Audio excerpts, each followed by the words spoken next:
Hey everybody, it's Daniel back with the white vans. And by that I mean it's Dr. V, and we're back with week 8 PR. Actually, you know what? If we have enough time, we'll also do week 9 as well. So strap in, might be a long one today. But that being said, let's get right into it. So all of you who haven't done this before, we just go over all the sets that were played for the SAPAPL. And week 8 was one of our final weeks, getting close to the end. So we have Gen 9 and you starting off with Lily versus Ethan in a pretty cool format. This was right around the time I think the tier list changed. I can't remember if it was like right before or right after. So like you don't see like Mew anymore, so I think that's probably right after then. And we do see a couple cool guys here. Lily bringing a very strong offensive presence in Glade, and then having a lot of speed with Noivern, along with speed control and Ditto. A little Incineroar just for the fans, I guess, and they seem to have both brought that, which is fun to see. So yeah, big fan of that. Ethan's team in their hand looks to be a little variation of his Annihilate team, Primate team brought maybe like 4 or 5 weeks ago, back when we did this before. So we'll see how it goes. And leading off Incineroar, kind of funny, the Intimidate doesn't drop the Clear Body. But that's not the biggest deal because Registeel doesn't seem to really use the attack stat anyways. T-Wave and getting rocks up though is a pretty good start for Ethan. But Lily switches into Swampert, which is a pretty, let's say pretty good check to Registeel. And Earthquake on Registeel is interesting, not going for like body press or anything. And there's no ghosts on Lily's team, so like you should probably always be hitting body press with Registeel in this case. Primate getting a Defiant Attack boost, very funny, forced to switch out. Unfortunately, Ethan not taking advantage of that yet. Just doesn't have an opening with Noivern on the field. And a little bit of pivot gaming right now, but we're looking at VGC Cat just kind of be a little obnoxious to everybody. But the boots are off, and that's big for Ethan. In fact, he's got a lot of control in this match to start. Screamtail does take a lot from that Flare Blitz, more than I expected, I'll be honest. And there's the Wish coming out. So Ethan in a very defensive control. Has to be careful. He's trying to get Primate hit, and he does. So the Primate is now up to a bigger Rage Fist. But here comes Glade. So I'm curious if Ethan switches out. Probably expects a Psycho Cut. Sacred Sword. Wow! Straight up kills because of the attack drop. Doesn't matter with Sacred Sword, I think. Or like it hits their defense. Either way, Glade's crazy. You know, choice band sharpness. Not much you can do about that. Now we're seeing the power of Rage Fist come in, doing 45 to Noivern. Ooh, but the defog is actually really helpful here for Lily. Not showing off any sort of spec set with Noivern, just, you know, a little defensive, kind of like a little Talonflame down here, if you ask me.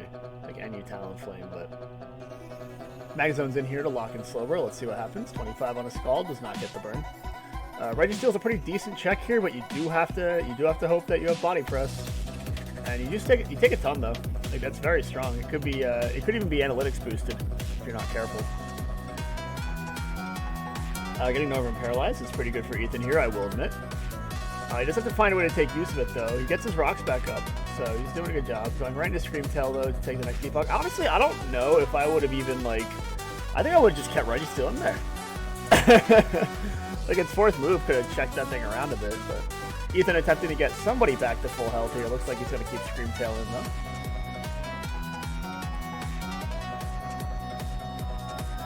And now Lily finally getting rocks up around turn 22, which is good because the knockoff rock spam is actually coming in quite handy for her, I'd say.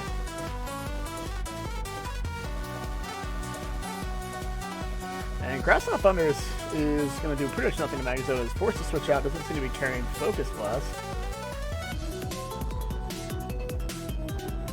And we'll take the L there. Slowbro explodes.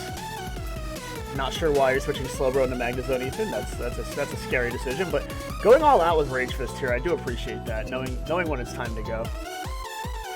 And Lily not quite respecting Rage Fist enough here, because that knockoff on the EVLA is going to help for sure. But if Ethan had a little bit of speed control here, like maybe just, yeah, he needed like a Sticky Web, because you can't really set up your Primate to win when there's a Ditto in the back. And now this Ditto, I don't know if he actually takes the Rage Fist power or not, but based off of the usage right now, you know, let's see the damage on Screamtail here. Yeah, it kind of looks like it takes the power of Rage Fist, huh? That's pretty broken. So that's a pretty easy Ditto sweep.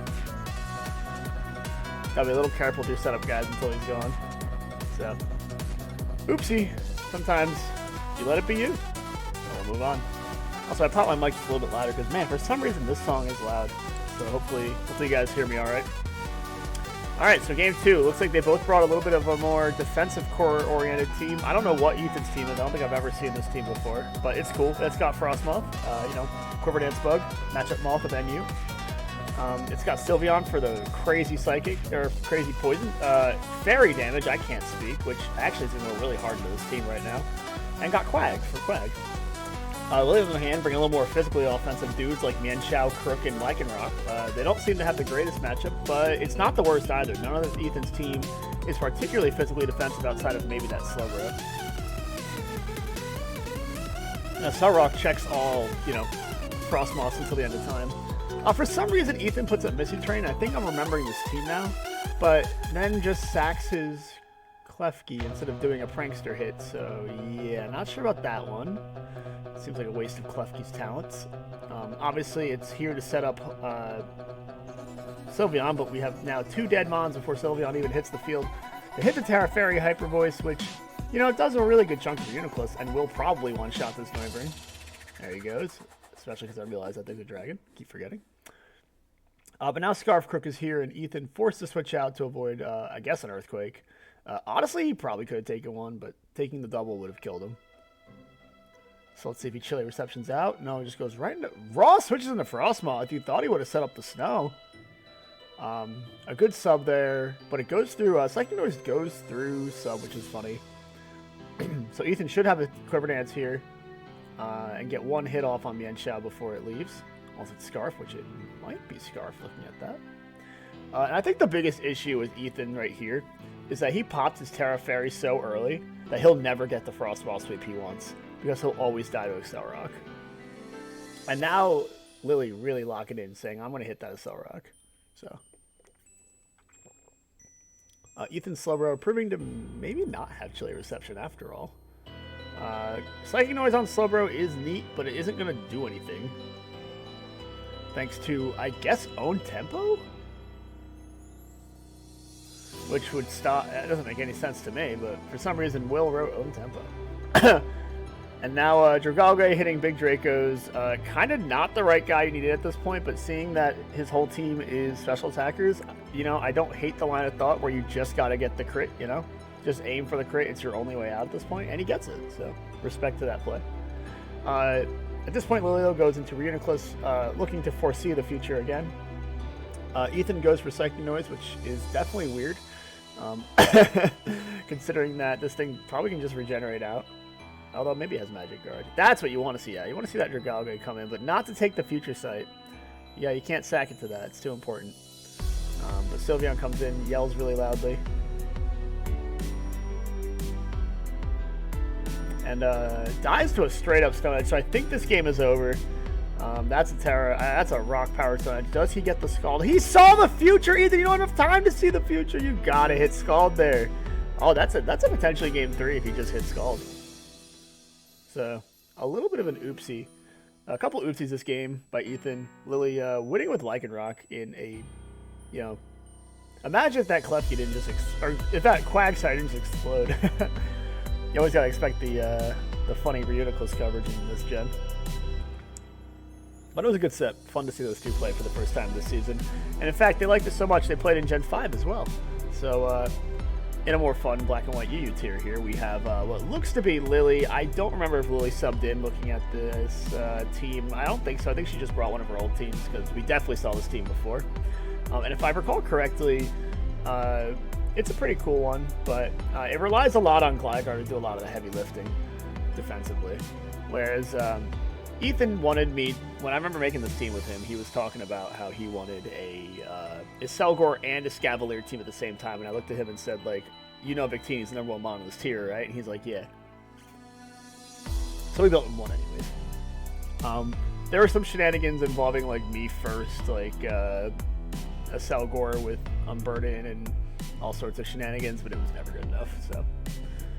Just running a standard Spikes Excelgor, but it has a lot of good coverage. And Lily starts off with Gligar, which I don't really know what that was to counter, but Setting a Meloetta to hit a Selgor is not really my definition of a good switch-in because... And Claydol is all like, I know you want that spike off the field, but this thing's slamming Bug Buzz is like...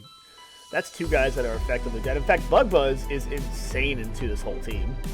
This team is very, very, very bug weak on a special side. Gligar is, forcing this roost just due to his typing. But 2 spikes up, and a lot of guys chipped, and Lily's just really hyper-focused on getting this rapid spin. But is at least careful enough to keep it alive for now. Whereas Ethan goes into Big Fish just due to type matchup. I think I maybe would have liked to see Victini there instead just to provide more pressure. But now we got both of these guys burned, which isn't the end of the world for Ethan, because he'd rather have this thing burned than Toxic. But it won't be pretty later if, say, this thing needs to defend against Scrafty. And now we have about like 40 turns, if I recall correctly, of Milotic versus Umbreon versus eventually Scrafty, just due to the fact that Ethan's keeping his Milotic in because he doesn't feel like he's scared to switch out. And Lily's attempting to find a safe way to heal. Most likely Claydol, potentially Meloetta as well, but I don't think Meloetta can take 2 spikes plus any hit at this point. So it's probably dead. So like, you see here actually the eventual go into Scrafty where Ethan then hits Haze. Like, what do you hit Haze for? This thing can't boost. That might have been misclick, but now we see Lily going for Dragon Dance Scrafty, which is cool. We like that. Unfortunately, this means that, with Marble Scale Milotic, that Scrafty isn't actually able to do a whole lot. But you also can't really damage Scrafty back because this is not your everyday old school, gotta Moxie kill, gotta really sweep, go above and beyond and get the super duper Halo overkill. Now this is a Shed Skin Leftovers Dragon Dance Drain Punch Scrafty, which is like the mix of the Bulk Up and Dragon Dance sets, which has become quite popular lately with Scrafty in newer gens, and I think it's starting to fall back into favor in old gens too. Because like you don't need that much power and speed. You don't need to be ×4 attack to win the games, at least not in this gen. So it would feel like it even works better here. It's having all the amazing... Sorry, I took a sip of my Stardust like in my mouth there. Got a big iced coffee today, I'm kind of rolling through it. Because, we got me when I got time. But yeah, like looking at the Scrafty here, like the Shed Skin really helps it stay alive. And it has Rest too, so like Rest Drain Punch DD is like a very interesting combination of the 2 sets, and I do like it personally. I think it's very good. I'm probably a bigger fan of Bulk Up in general though, just because like it's really nice to be able to to wall out some of those physical beasts down here in the tier. But hey, this is a cool variation too, just thanks to the speed. But Scrafty here attempting to go for just attempting to get any drop whatsoever, a crunch, a crit, whatever. Just hasn't gotten it.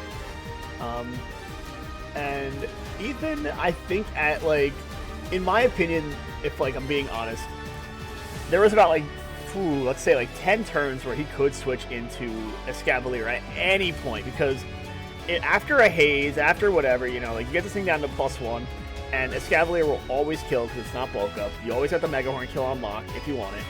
And at worst, what? She goes into Gligar? Okay, well that's fine. That's not a +2 Scrafty. So Ethan keeping the Big Fish in for, in my opinion, way too much time.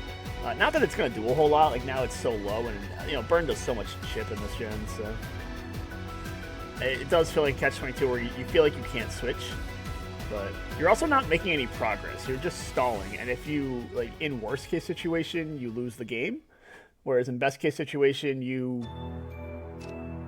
don't get, like, it's winning the lottery at this point to try and beat this Scrafty with Milotic, thanks to it being burned. And there's the crit, like right here, boom. Luckily for Ethan, he chose Haze that turn, otherwise he would have been completely dead. And now it's a 50-50, but he does get crit again. So luckily, I guess we'll say that Milotic died in the best case scenario, but there you go. Now, Lily's sacking Meloetta to see what coverage it might have hit, and we see Knockoff, which is, in my opinion, the best tech of Escavalier that's not written on its set anywhere. Because Gligar will wall this thing forever if you don't knock it off. And now that you've knocked it off, you're dealing about 50 with an Iron Head, which is insane. Mega Block's getting Toxic is not ideal for Ethan, but he does get the Glare. Gets his Rocks up. Oh, right here, right? So, like, I'm watching that turn live. I'm like, oh no, he's so locked into Rocks. Tails getting the free switch in, and all that work where you sacked basically 3 mons to get all these hazards up. It's going to go away. I think that's where, after the glare, I would have hit Dragon Tail just to try and catch the Plate all switching, because now all your work is gone. And at best, like, the outrage there isn't great either. Like, afterwards, like, once it's in, just put up Rocks again, maybe. Like, it's a weird mix. I get it. Luckily, though, Heracross forced to take the kill here because everything else would have exploded. Which means we do have #1 winner take the field with a resistance. So, hey, you know, it works out. Ethan pulling off a Glaciate just to attempt to catch Gligar on a switch in. Maybe just, you know, if Heracross stays in, he will, you know, take a hit later. But now the V-Crate will come out. We see that Victini is not banded or scarfed, you know, not standard sets. And then Ethan goes into Raikou here on DD Scrafty, which granted, he will be, I think, faster after +1, like just a little bit if he's timid, right? Yeah. Well, now it's at ×2, so you better hope that Escavalier can win, because not only, like, is he faster now, you're not able to do enough damage thanks to Drain Punch plus, you know, Scrafty's ridiculous special bulk. People don't respect this guy's bulk enough. Look at that. Boom, right back up. So completely sacking the Raikou here instead of going to Escavalier, which is an insane play. That's just, I think that's just a lack of playing the format and knowing just how monstrous Scrafty can be. The C viability ranking on this guy is wrong. But Escavalier, coolest thing ever, says, I am better. This is why you run high jump kick. We see the downside of the set right there for sure. And then we see Mega Horn miss Gligar. And now look at that. Resisted 61 thanks to the knockoff earlier. That's a Mega Horn. That's crazy. But Ethan should have a lock in here with 2 Glaciates. Instead, opts to hit Psychic if the Heracross switches in, which is cool. And then goes for it again, which, if I recall correctly, could have been... It actually could have been a roll, but it was definitely extremely Ethan favored if it even was. Because Psychic and Expert Belt, I believe, should one-hit KO all Heracross. But he could have hit V-Crate if he really wanted to. I mean, that would have exploded it too.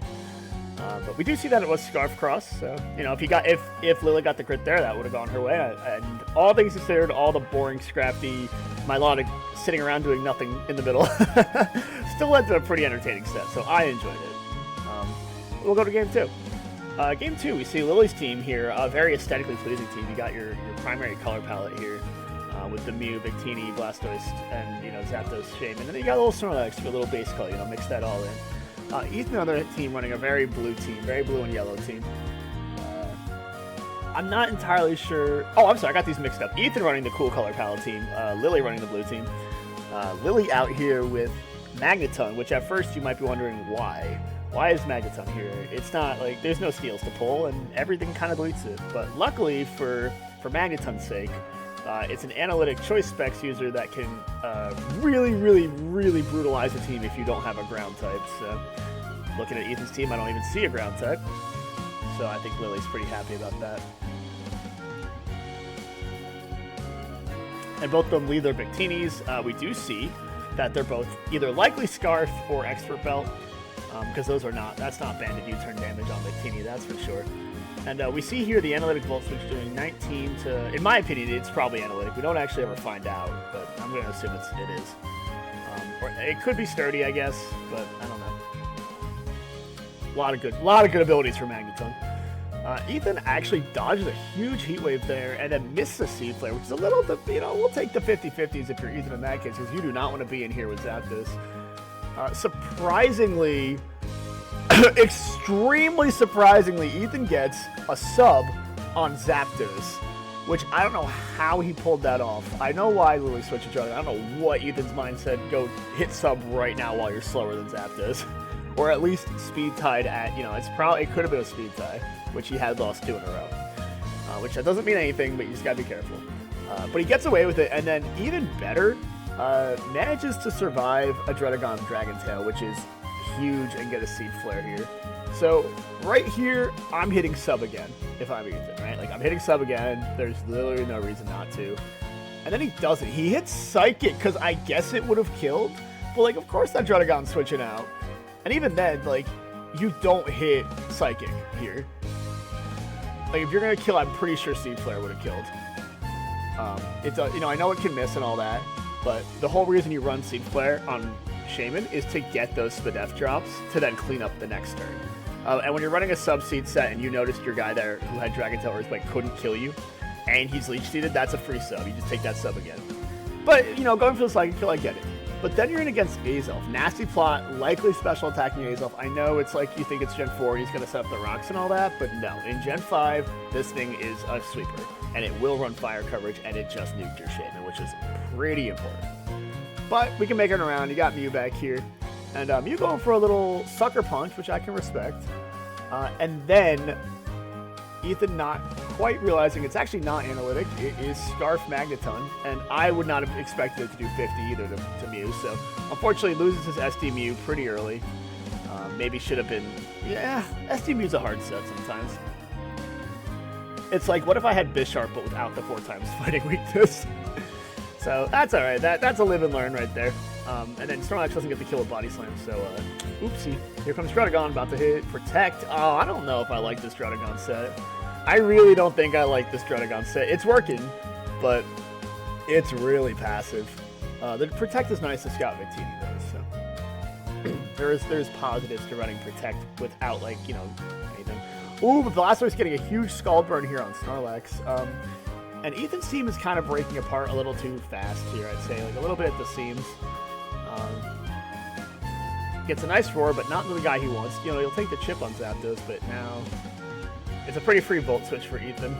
But he goes for Discharge because he's a special defense Zapdos, and he's not the offensive one. And we see a crit Thunderbolt, which extremely matters. Take out Zapdos. So now Ethan's team is in shambles. And it's been like a little bit of a snowball game, this game. Where like everything everything that he expected to go right has gone wrong.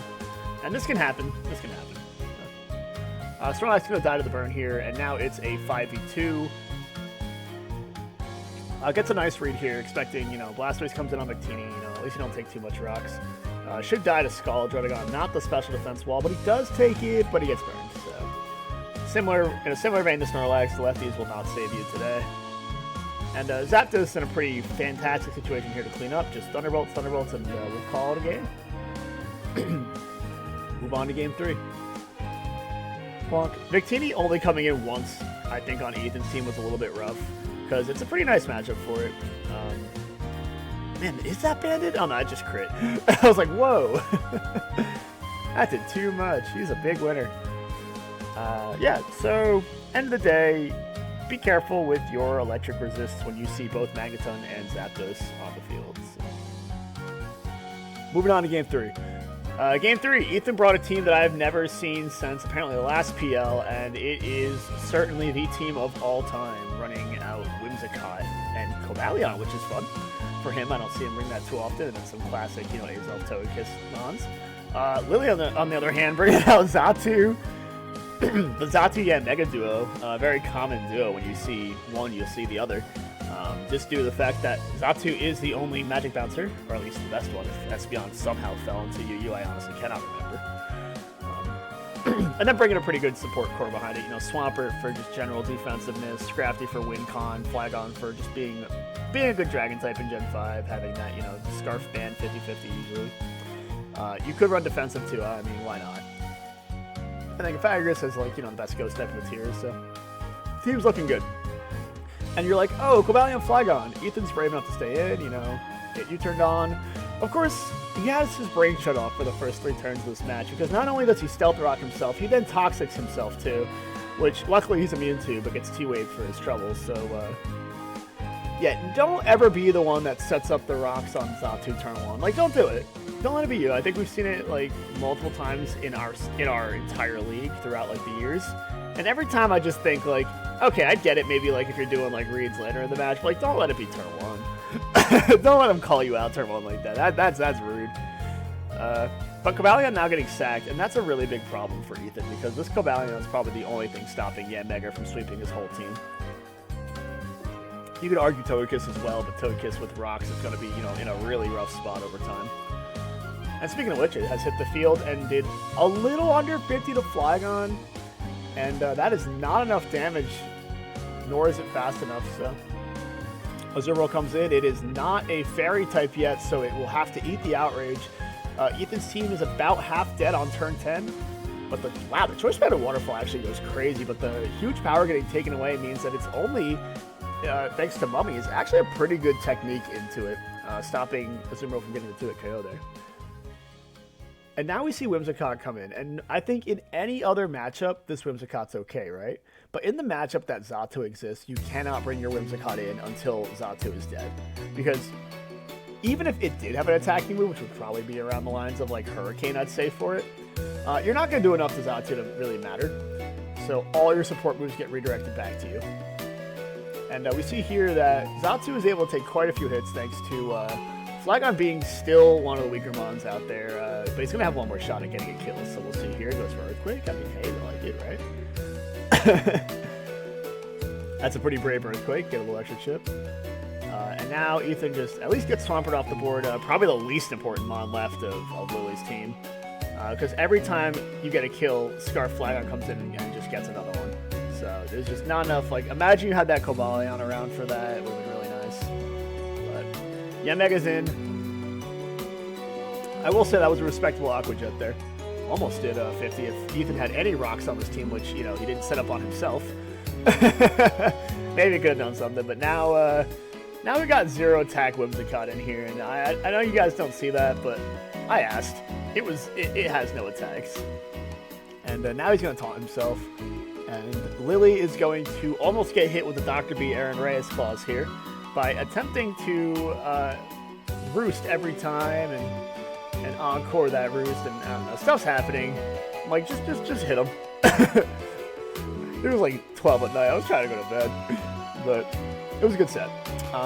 Really, really, really, really don't let it be you. Don't lose to Xatu because you bring no attacks on your Whimsicott. I think that's just a good general rule in Gen 5 Yu where he is actually valid to be brought, you know? It's not a meme pick, it's not a low tier, haha, I'm better than you pick. No, he's real.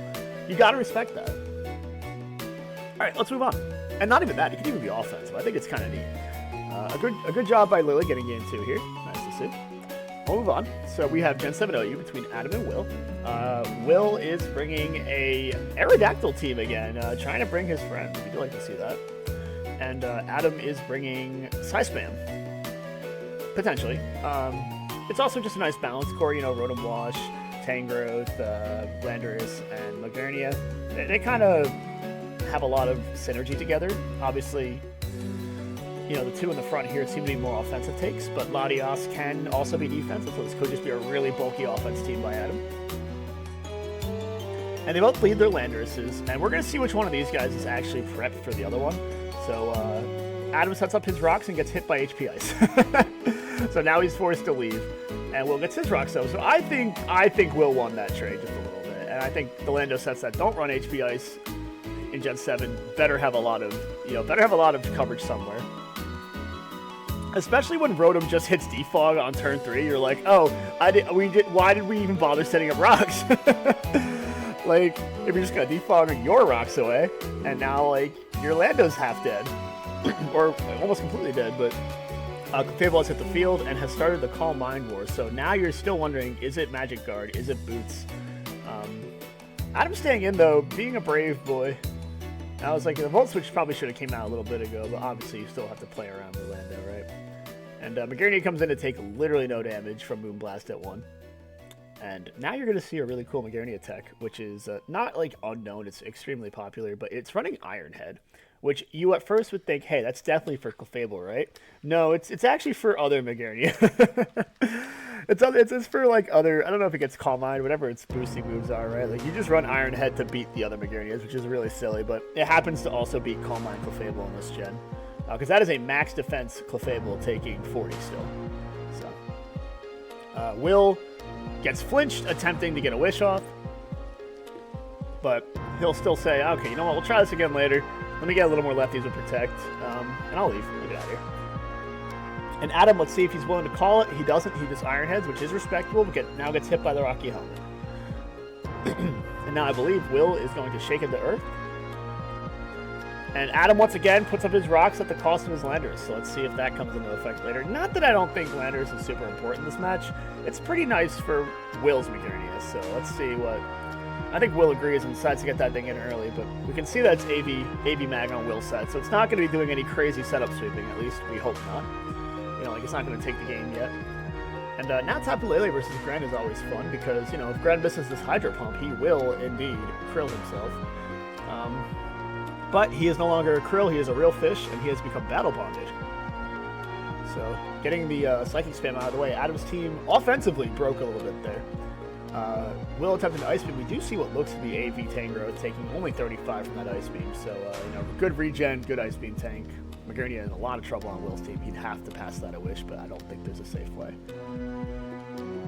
Lander's getting in pretty safely on Tangrowth. Yeah, you can see it's AV, or at least it's definitely not Rocky Helmet. So, getting a lot of good switch opportunities here. Should open up a good Hydro Pump here, but we do see Ice Beam from Battle Bond Gren, which is, I believe, Specs. So there's a lot to talk about here. The Flare Cannon from Adam's Mag, but he does get the speed tie, or at least he could have been speed creeping. I don't know. They're both AV, if I recall. And Will bring a Victinian, which is always pretty fun, right? We see Z Celebrate, which is a fun set.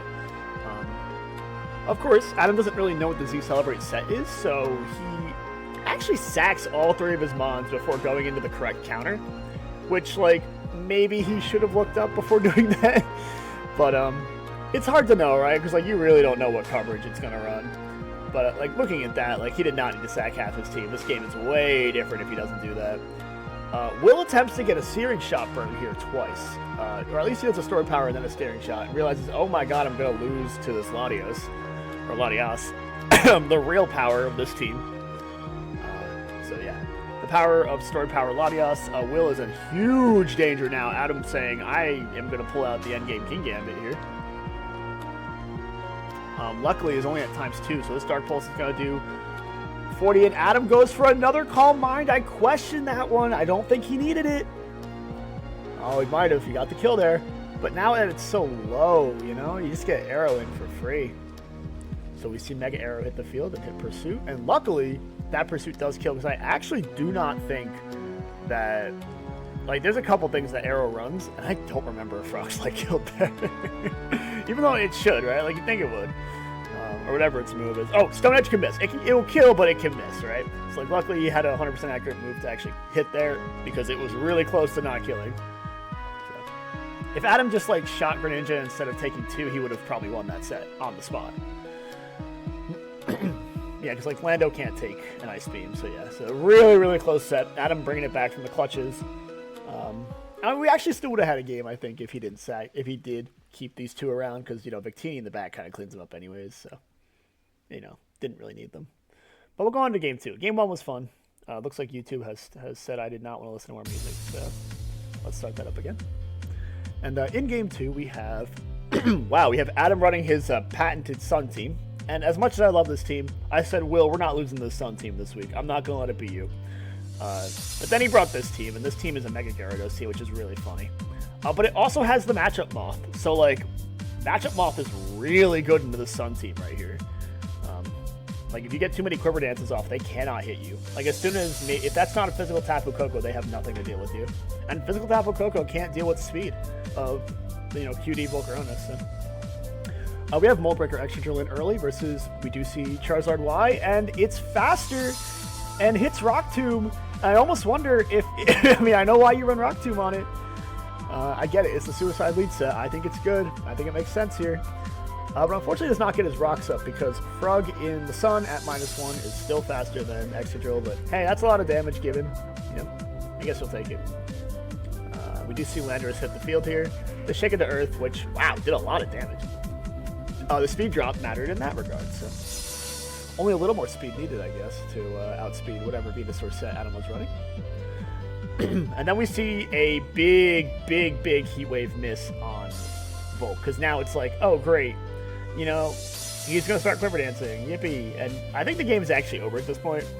Adam has also set up the Sun to boost his own moves, but at the same cost of boosting Will. So, yep, the QD Roost set is coming in, and Adam just roosts here, which, you're giving too many opportunity setups, but, like, once he's at this high, it's just a matter of you only win if you get the crit. And he sets up for some reason. So setting in Rotom Wash here to do nothing effectively, you know, pray for a crit. But not when he dies to both those. I still don't know how Volcarona is legal, just because Stealth Rocks are legal, like, bruh. This thing is insane. Adam with a fun Earthquake hit there on Roost. I'd like to see that. Not that it mattered, he's not a flying type. Oh, see you later. Yeah, you guys know where this one's going. I don't think I need to explain it. Don't want to be you.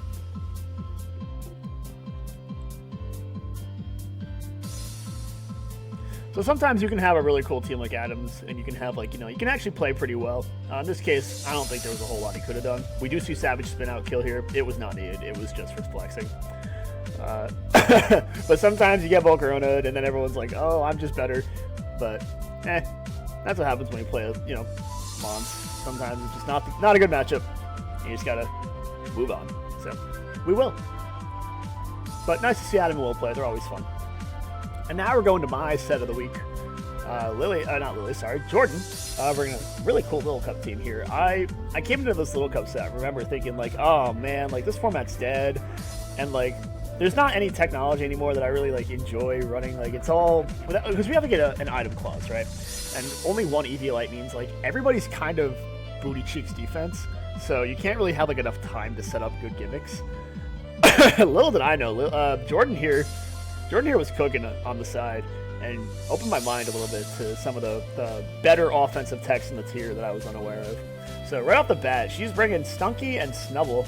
And I'm sitting here wondering, what's this Snubble going to do to me? Like, it has Intimidate, sure, but like, my Mudbray just blocks that. He doesn't care. And Stunky, well, Stunky I know for sure is going to kill Impidimp, but I'm still going to get my Reflect up, right? Like, I'm still going to protect Mudbray.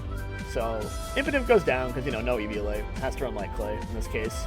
And I'm getting rid of that Stunky because I look at my team and I go, Stunky destroys this team. I need that thing dead. So we get rid of that. And then I see Psychic Fang Snubble and I go, oh my goodness.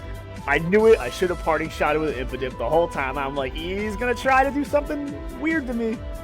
And Jordan did. So Jordan was awesome. She was cooking. And then gets some Voltorb in against like Mudbray. Like, this is a good start.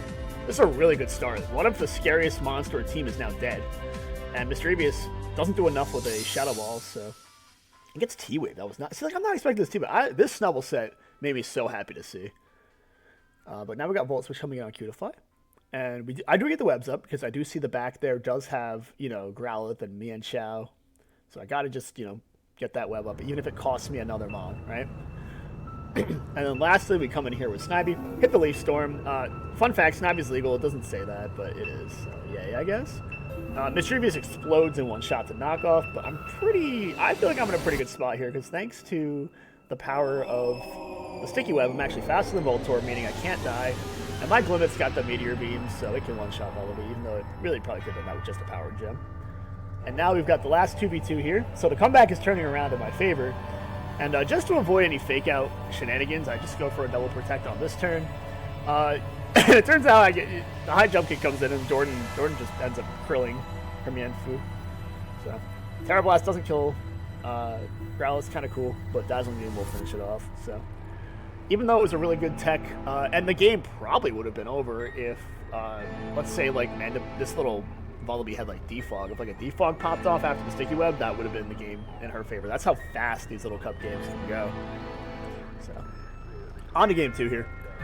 I've got my little Azurill team with Grimer Lola. It's a Power of Alchemy team, so you gotta, you know, have your partner die to take their ability. And I think Grimer Lola would actually want every single ability on this team outside of maybe Giraffarigs, but Jordan, on the other hand, bringing possibly neutralizing Gas Coughing, so that'd be a tough one to deal with, right? But also Mienfoo, you know, classic Mienfoo, Voltorb, Vullaby combination of, you know, really good mons and little cup doubles. And then Shelder, hello, Shell Smash, and Jilbur for, I assume, Mold Breakers. So starting off the two big boys right off the bat here. I get Stantler here to drop their attack, which is it's nice. And Mischievous to just be annoying, right? Be a strong ghost type attacker early on. And Stantler actually drops the Thunderbolt on Shelder. Because, like, you don't know that he's going to drop a Thunderbolt. This guy's got 90 on both offensive stats. Why is he in Little Cup? But Jilbur uses Earthquake, does hit my Mischievous next to Mold Breaker, and the huge crit Brave Bird. At first, I'm like, does that matter? Like, that must have mattered, right? But that is a banded Vullaby. That is a tricked out Vullaby. Very cool. But I do get my life points back with Draining Kiss, and now Jordan's team's in a little bit of a sticky wicket. Because not only do I have Reflect Up versus 2 physical attackers that can't really touch Mischievous, I also Terra Fairy to stop getting one shot by knockoff. It's been so many sets where that happened. And now, you know, little Calyrex Shadow out there on the left side is pretty much unstoppable. We do see the Voltorb, or the Coughing, sorry, is not neutralizing gas, so I will get my Prankster up to do more shenanigans. Oh, no, it is. So my Prankster's actually negative, which is funny. But after we killed it, like, I like this interaction here on turn 7, turn 5, turn 6, right? Like, I'm the last guy to go because I'm so slow. But then when I killed it, I go, I re-get the speed in the turn. So I party shot out, which is cool. But it went last anyway, so it didn't matter. We do see Azurill pick up an Aqua Jet kill, which is cool. And Mischievous just, yeah, that was the game. So, Mischievous is broken once it Terras, in my opinion, in this format, because everyone's like, ooh, you know, I sure do love hitting knockoff onto it. And then it gets a free nasty plot, and, well, you saw what happened. So, never got to actually pull off the Grimer tech, never even got to see draft rig, but hey, it was a good set. Jordan really pushed me to understanding the power of poison types and dark types together in this format, and I respect that so much. She did great. Sorry, chat. I saw something a little weird. I had to just check it. So, all right, let's keep going. Moving on, we got the last set of my team versus whose team are we facing? David's team, right? David didn't play this week. But we do have, so the side event of the week was Gen 4 Doubles OU, right? Which is a cool format. It's really, really underdeveloped probably at this point, because doubles wasn't really a thing when Gen 4 came out. Like, they didn't really play official doubles till Gen 5, and then most people stuck to either Gen 5 or Gen 3, because that's when, you know, doubles was introduced. So Gen 4 kind of didn't have a lot of players for a while. So, like, the metagame has not really evolved at all. So this is kind of fun to see. We do see the really cool combination on both sides, though, with Jordan running Wall Raid and Abomasnow, and Dante running Dusclops and Clamperl. And Dusclops Clamperl is a really fun anti-lead set. Dusclops even holds Mail to avoid Trick, which is hysterical. But talk about getting the worst possible matchup you could ask for, because not only is the Hail up right now, but Clamperl, whose job is to hit big Muddy Waters, is up against two of the biggest resistances to Muddy Water in the entire game. So Dante still attempts to pull off his strat, which, like, I respect because you're getting rid of the Hail by doing it, but it just wasn't meant to be. Like, there's no pivoting off against this team. I never saw a Hail team coming. And I don't think Dante had enough prep for it either, because not only is it a Hail team, it's a toxic stalling Hail team, which is really hard to deal with if you're not quite sure how to beat it. So we even see Rest on a balance, which is pretty cool. And I believe that, like, this team originally had some sort of heal bell user, but not anymore. You see Sleep Talk Abomasnow, which is ridiculously fun. Like, what the heck? You only need 2 moves anyways, right? You need Blizzard and Woodhammer.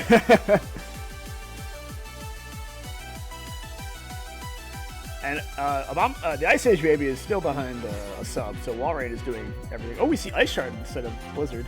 And get a big crit on Rhyperior, and then, I mean, let's just talk about luck, right? Like, sometimes you are fated to not win a game. When you hit a double Blizzard, double crit in the rain, that's how you know it's fated. You know, it's scripted. It just wasn't meant to be. So, we'll continue playing this one out, but there's not a whole lot that Dante can do. He does send in Crescent Rotom to have a little bulky, you know, abilities here. Jordan forgetting the count on Sleep Talk and actually wastes a turn with Abomasnow, so switches it out to avoid dying, right? And then Metagross takes a huge crit Shadow Ball, so all of a sudden crits are back on the meta. He had a crit Ice Beam! Oh, Jesus Christ. I think Gen 4 has a crit problem, guys.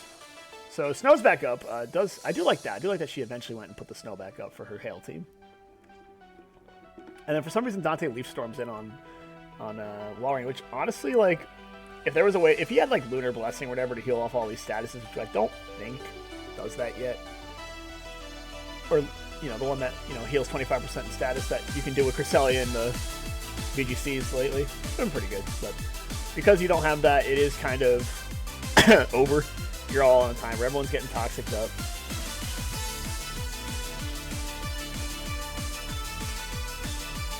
And then Dante Thunderbolt's a ground type. So maybe thinking he would cover a switch there, you know, oh, I'll just hit Ice Beam, and if he lives, you know, if he switches, I'll cover with Thunderbolt. But yeah, it is nothing we can do here. A cool Blizzard by Jordan. You see Blizzard on Obama Snow after all, so it does have an attacking move. Well, we knew that, but at least it's swinging it. And Dusclops somehow hits the field last, somehow staying alive this whole time to explode to 2 hits, and we'll move on to game 2. So Jordan doing great, getting a lot of good luck, great matchup, and proving that you can run some silly teams and get away with it. So we do love to see that. Unfortunately, going a little bit less silly in her game 2, just running out Salamence and Metagross into Machamp and Drifblim. Dante being the silly one today, running Drifblim. And Drifblim gets Thunder Punched, paralyzed, and fails to move as he was attempting to set up a Tailwind. So everything that went wrong again. Poor Dante. So Drifblim does literally nothing, and this game's a whole different game if you got that Tailwind up. But we'll see Raikou come in, and for some reason Raikou in Doubles OU is a Reflect and Light Screen user, which at first may seem kind of weird, especially when it didn't even protect from the boom here. But that's just Metagross, you know, his boom's ridiculous. The Reflect Light Screen for Raikou set is just due to the fact that it's the fastest user of both, while also having a pretty good matchup into a lot of guys. But unfortunately, Dante sets up Reflect and then dies to a special Draco. So yeah, getting a little bit goobed. This is a very offensive team by Jordan, and he is moving way too slow to make use of it. So we do see Yawn coming out, and Yawn could save the day if there was any reliable way to keep Vaporeon healthy, but there is not. We do see a double switch here, so Bronzong and Latias. This is just a team of top tiers. Latias is dead. Oh, I hope the last guy in the back comes out. I can't remember if it does or not. And it is Swampert, a really, really strong format abuser. Just like, you know, everyone carries Grass moves because he is just that good, hitting, you know, big surfs, big earthquakes. Nice to see. And speaking of Surf, I just remembered that Latias on this team does have Surf. But protecting up against Boom here. Very nice. So, like, if Dante just hits Surf, he might be able to protect his Vaporeon's health enough, but especially with T-Tar in the back here, just hit Surf with Latias, get your Vaporeon healthy. But unfortunately, for some reason, Reptile goes first before Latias, so I don't know. It must, like, I have no idea how that happens. Oh, it's Trick Room up, duh. Forgot the problem. I put a Trick Room. So, yeah, good set by Jordan. Getting a little bit lucky in the beginning there, but really made the most of that. Oh, like booming. Getting a 2-for-1 boom was huge value. And boom in Doubles OU in Gen 4 is ridiculous. So, Jordan cooking. Jordan getting her well-deserved win that set. Even if it came at the cost of my poor man Dante getting hacked out the wazoo. But we'll continue onward. So for the second half of sets today, we do have Tim versus Aaron in Gen 9 NU. And these teams actually look a lot different from the original teams that we might have seen before. We do see a couple staples return, like Slowbro and, you know, Mienshao. But we also see, and Crook, we also see, like, Infernape, Venusaur. We see Galvantula. There's a lot of fun guys in this tier.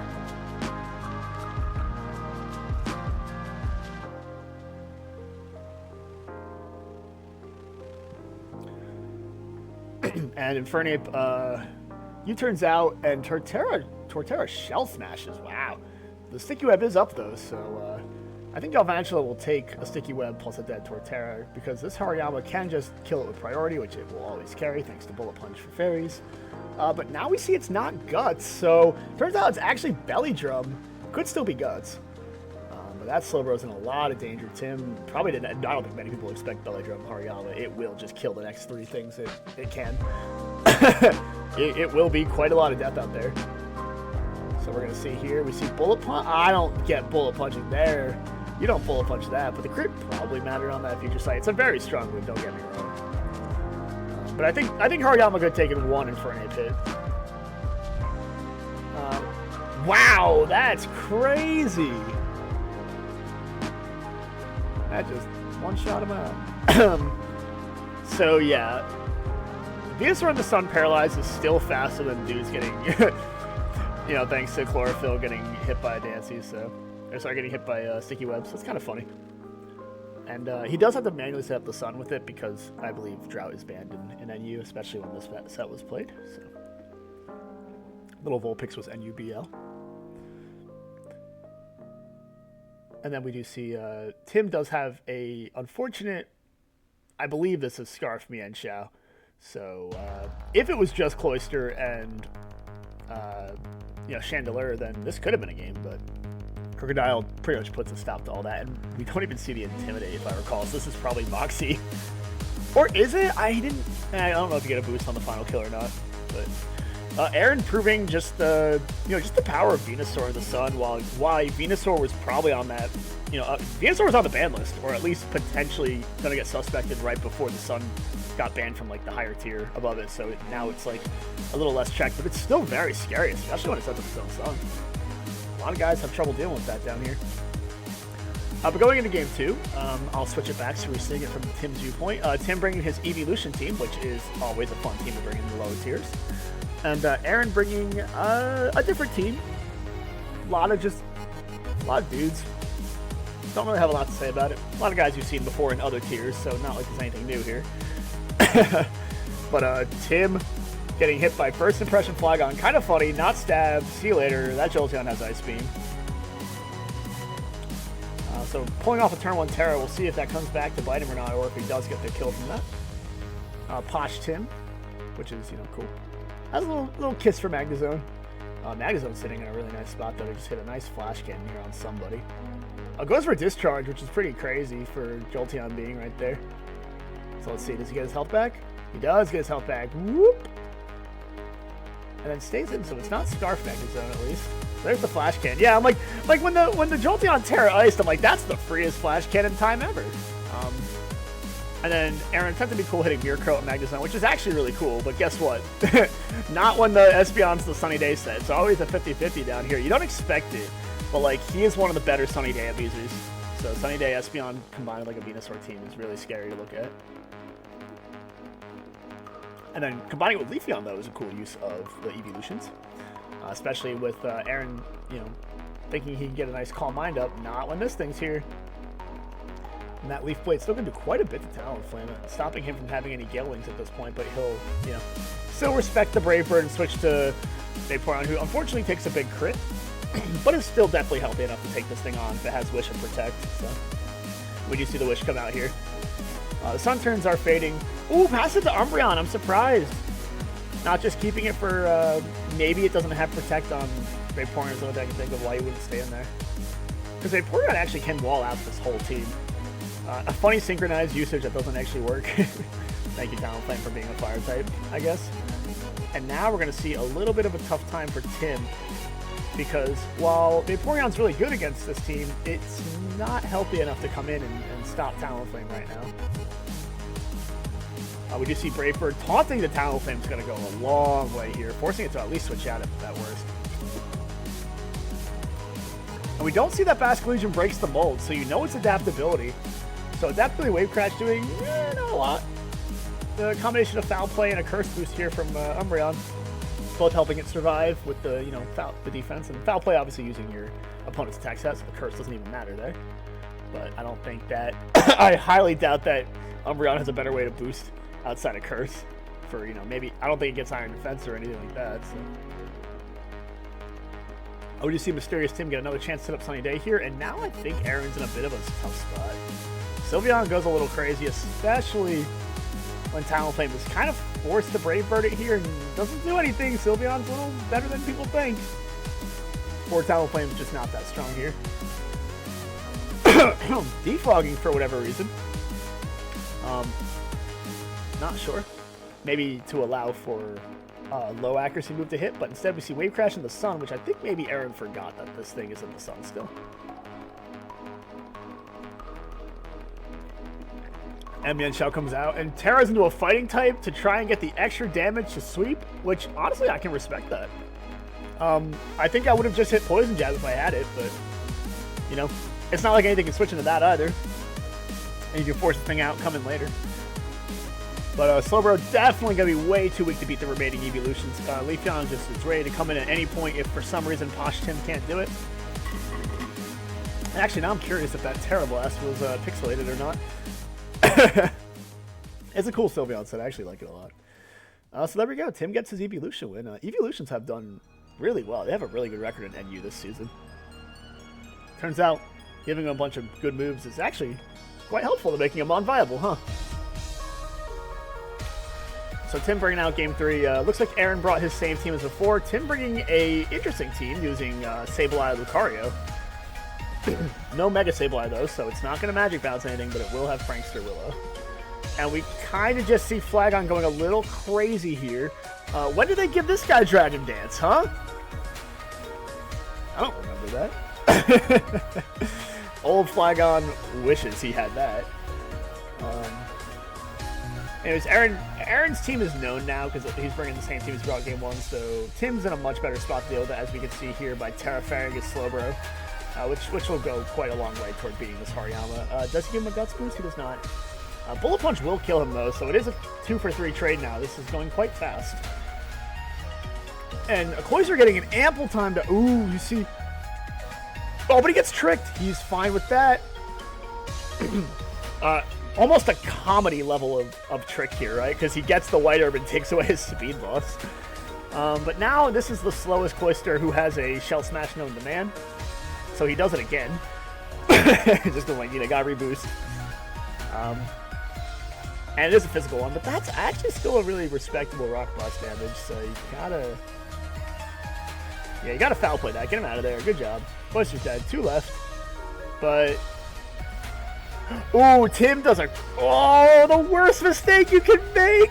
There are 3 ground weak type Mons, and Darks are immune to Prankster starting Gen 7, so... Oh my gosh, it's Bulk Up Crook. That's rare. Yeah, so... Not... Oh, Bulk Up Moxie Krug. Oh, look away, chat. And he's faster than Lucario thanks to the... wow, that sugar... I mean, that sugar was not going to matter, but...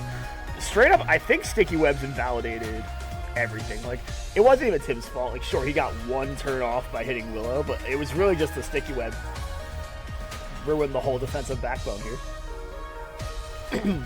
Funny enough, Raikou was still faster, and maybe had Scald. I don't know. But either way, didn't go for it. And Crook just straight up swept. So that's a highlight I haven't seen since Black and White. So it's nice to see Crook getting his dub on the board today. Aaron's team and NU is actually really nice. I don't know when he built this team or who built it with them, but I respect that team. And I respect Tim's team too. It's just that, oops, no.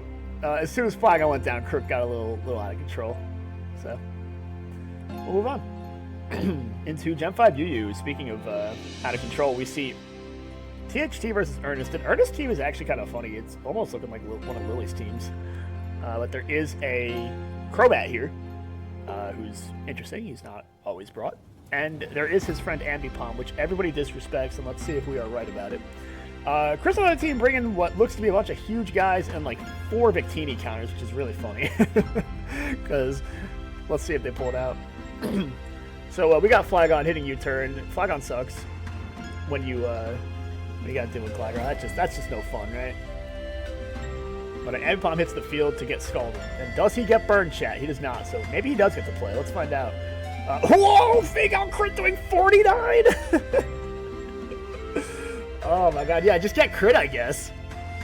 Kaha Grigus getting...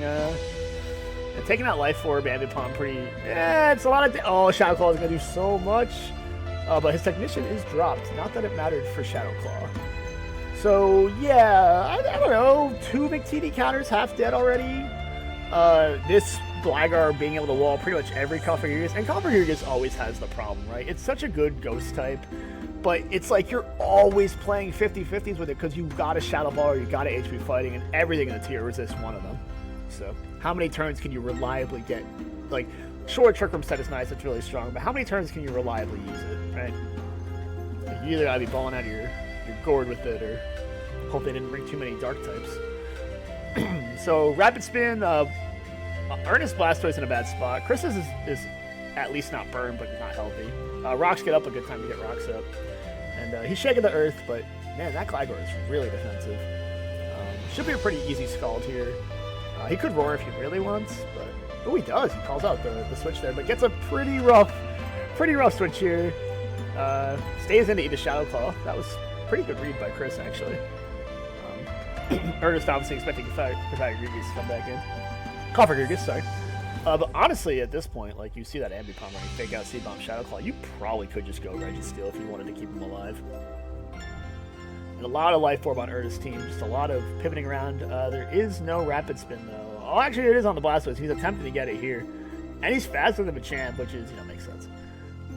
But we see an old school classic. We see Subchamp. But Subchamp being slower than Blastoise means he's just going to lose his sub to the Scald. So, as cool as it is, like, ooh, I'll sub up and Gligar will come in and then I'll Ice Punch him or whatever.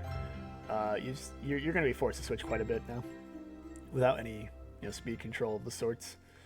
So Brave Bird does nothing to Registeel. Registeel will wall Crobat till the end of time, except this is a Super Fang Crobat. So, actually chipping him down respectfully because of that, letting somebody else come in afterwards and get the kill. I think that's a underrated aspect of gameplay not a lot of us use. People are like, oh, Crobat can't get the kill, but you know what he can do? He can chip down the wall for the other guy. Like, reliably. And we're going to see a terrible play by Chris here to Outrage versus Gligar, thinking, yeah, this will kill. And I'm sorry, Chris, but that's Gligar. And you are not banded. You are Scarfed. You are not killing that Gligar. You just let him go from 20 to 90. And honestly, your whole team can't deal with it, so what are you doing here? But he is Scarf Flagon, so, don't hit it again. Don't hit it again. Oh, he hits it again! I mean, if he got a crit there, that could have killed, right? So, like, I get that. No, just get out. Get out. Go into Machamp. Let's see what happens. Yeah, I mean, it's a pretty good Machamp turn, right? Like, if you got Ice Punch, but I'm guessing this one doesn't. Let's see. Sub. Oh. I don't know, chat. I think that's a big waste of time. 13 on Dynamic Punch. Oh, man, brother. Oh, look at the confusion hit, though, and we see... Why is he still hitting deep Dynamic Punch? Like, I want to know these other moves, Chris. I need to know. I know one of them's Stone Edge. I'm sure one of them is Stone Edge. But, like, what are your other moves? You got one more move in there somewhere. Oh, he's Stone Edge on the Roost, too. Ugh. This is why we run Ice Punch Machamp in Gen 5. I will defend that one for years. As long as Gligar exists in the tier, you run Ice Punch. And Flagon, too. Like, it's nice for Flagon. Like, sure, you can just Dynamic Punch that guy, but hey. I believe that actually gives you perfect coverage, too, the Fighting Rock and Ice coverage. So, yeah, Chris not having any way to beat flying types on this team with Blastoise dead. So we're kind of stuck here, watching him struggle to deal with Roost. And Registeel maybe has Rest. That would at least help the stall war. But so far, not going for it. So, the key should be able to come in here, and even though it's hitting Chip, it's going to get a kill. It could kill with Bolt Strike, which is fun because you've got your Registeel down low enough. But at least Flagon gets to come in and hit U-turn here. Please, please, please, please, please, please, please. No! Oh, okay. Outrage Flagon, Banded wins the set, right? But Scarf, gross. Oh, he's just fishing for crits, man. I don't know. Do we even want to watch the rest of the set? Like, do I got time to, like, go do something? Alright, at least the crit's making things interesting now. Boop. Goodbye, Flagon. Ooh, hidden power. I bet that was ice. Now, Scoffregigas comes in, and he's going to die. Too unhealthy.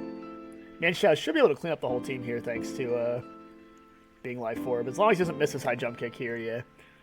So, at least we got a nice little nice little end game. Let's see. Is it Bullet Punch Machamp? It is not. So, let me know that fourth move. And Ernest takes a nice game one there. Every single team that brings a fighting type needs a counter to Gligar. It's just as simple as that. If you're relying on your fighting type to break through. Game 2, we got Chris bringing a Sharpedo team. A bunch of dudes. Really good. Strong dudes. And Ernest bringing a actually pretty standard-looking team outside of Hitmontop, who is standard but not common. So we'll see if it's the cool Hitmontop or not. Shoutouts for Hyperior for being able to take, 3 hits from Flagon's Earthquake, even though it's stab. That's messed up, dude. Takes it about as well as Slowbro. That's really messed up. And Rock Swing Up is going to really hurt Chris's team because he's got a lot of guys here that don't want to take too much chip. But Zapdos is a pretty cool guy. You get a nice Volt Switch here. Oh, it's like you don't because of Rhyperior. I forgot that thing wasn't dead yet. I'm so used to seeing the thing die early on. We see HP Grass do nothing. That could have been HP Ice, maybe. That might have been why. And he's gonna go gambling. Oh, superpower. I don't know about that one, Chris. I think I had Flare Blitz or U-turn there. But maybe it was the only one that killed him. Oh, Azoff is not a good switch in the slow, bro. Ah! He's getting burned. Watch out, watch out. But at least he gets his rocks up. So, we do see Explosion do a big crit 57 even after the burn, which was nice. You know, actually, Azoff did its job, as weird as it was. And then for some reason, Chris goes gambling again with 3 Darmanitan counters still out there. But that's okay. Just taking way too much chip on this team, unfortunately. Probably should have just let Azoff if it had taunt. Just don't let those rocks get up. But obviously, I do think that leading it into a rock blast Rhyperior is just, you know, you're going to just get killed in one shot. We do see it's actually Intimidate, Rapid Spin, Hitmontop, and not Technotop. So Will and I are booing in the chat. But both are viable. It's just that Technotop's a lot cooler.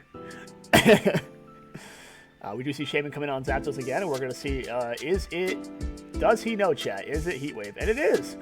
So, but in this case, we don't know who's faster. It could be a 50-50. So both of them not wanting to play it, they switch out. But I'd say that Ernest's switch here was a little bit better. Chris bringing a team with no Victini resist outside of Sharpedo is really a mood. So he brings it in now, which is nice. And honestly, might be able to do it if, you know, Hitmontop didn't have Intimidate. Like, actually, if Hitmontop dies, Sharpedo can sweep. In my opinion here. Shaman's low enough that it's able to be done. But everyone's, like, I think rocks are dealing the most damage to Chris's team. That's brutal. And we do see close combat do pretty much nothing with Zapdos, which is fun. And this is at least a free electric move, because, hey, Noah, ooh. Oh, we see Trick on Victini, so it was banded. Would have been a nice discharge there, honestly. So this is a free Shaman switch. 17 is almost enough to get a kill, but Synthesis will keep it alive. Chris doesn't really have a good switch in anyways to this anymore now that Darmanitan's dead. So. Shaman should actually be able to win this game on its own. It's crit Seed Flare, Jesus Christ. I know he's fishing for a parry here, but unfortunately, like, it's natural cure. Even if you get it, it'll just switch out. Then we see Shaman doing the thing that it does best, which is defeat its walls by hitting Seed Flare. And poor Verizon, dude. Intimidate top actually being quite clutch today, because every time it comes in, it's coming in on a sweep, on like a setup sweeper. So Verizon Fios falling apart. Hitmontop, a little bit low. I think you gotta hit Waterfall here, right? Or Sword Stance if you got it. You can be brave in Sword Stance, but he does hit Waterfall. Although I don't believe Sharpedo runs that. I believe it's just Waterfall, Crunch, and coverage, right? Let's find out. Nah, we're not going to find out. We're going to see Zapdos come in and take 25%. And then die at close combat.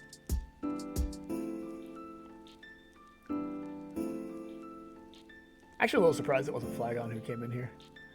Shaman comes in. We see Earthquake. Oh, does he have Crunch? He does have Crunch. He could try. Unfortunately, or actually fortunately, Ernest doesn't go into Hitmontop and instead just says, I'll let the Life Orb do the job for me, right? Like, I don't need that Shaman. I got Victini in the bag. And Chris here, well, no matter what he did, the game is over. Hitmontop, close combat, kind of cleans. And while stacking Flygon definitely wasn't the best way to go around it, there wasn't a way out, in my opinion. So, Ernest locked in, he got the job done. He had a 100% slow in the back. Yeah, that game was over. So we'll continue moving on. Good job by Ernest. Kind of crushing it in Gen 5. Nice to see. Fun set. Now we got 2 more sets. We got Gen 7 OU with Corey and Matt. And Matt bringing a Kieran Black team with, you know, a little bit of side spam. Actually, no, that's not side spam because that's a Tapu Fini. So just a little bit of a, I'm not sure what I'd call this team if I'm being honest, but it's 6 top threats in the tiers. So Corey, on the other hand, bringing a team that I believe we've seen a couple times now with the Tangrowth and the Rotom. So he didn't build a new team for this one. Magnezone's here. Hey, that's unfortunately pretty useless in this match, but maybe it'll do something to Heatran. Anyways, Rotom Wash comes in on Landorus T. Landorus T decides to leave. And Finny's a pretty good wall to Rotom. Because, you know, that pump's going to do nothing, and then, you don't care, you get 11 points back. Ooh, it's faster too. Hello. And it's not a fast Rotom Wash whatsoever. Rotom Wash already half down. It's pretty tough for it. Sometimes you just want to make the hard... Like, sometimes when you think you're slow, you just got to make that hard switch early. Like, you know Tapu Fini can't hit that Tangrowth. Like, go ahead. Send it in. Keep that Rotom healthy. We see knockoff here on Kyurem Black, and we see that does nothing, so that means this thing is a Z-move sweeper.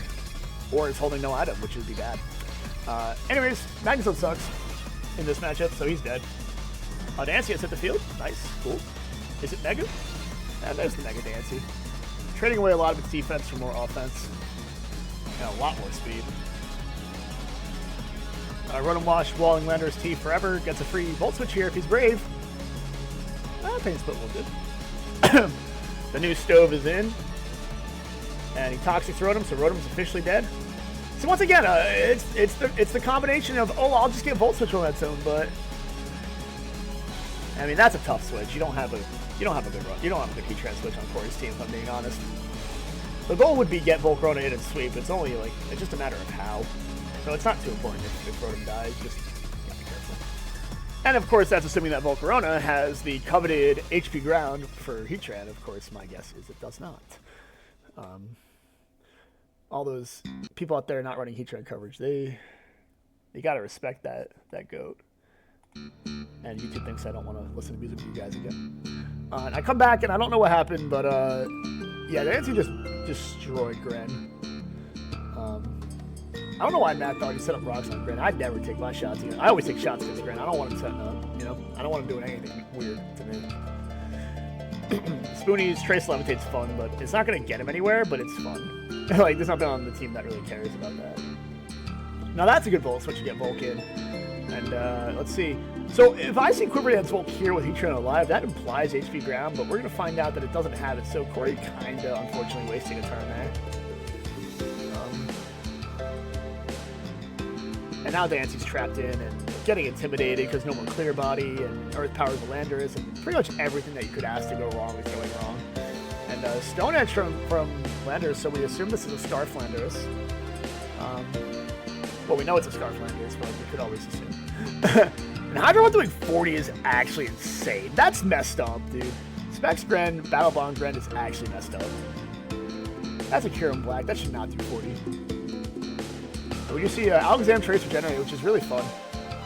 Like, really, really cool. I think it's a really lucky Spadef drop on Tangrowth, but decides not to risk it because he does have a safe switch in here with Heatran.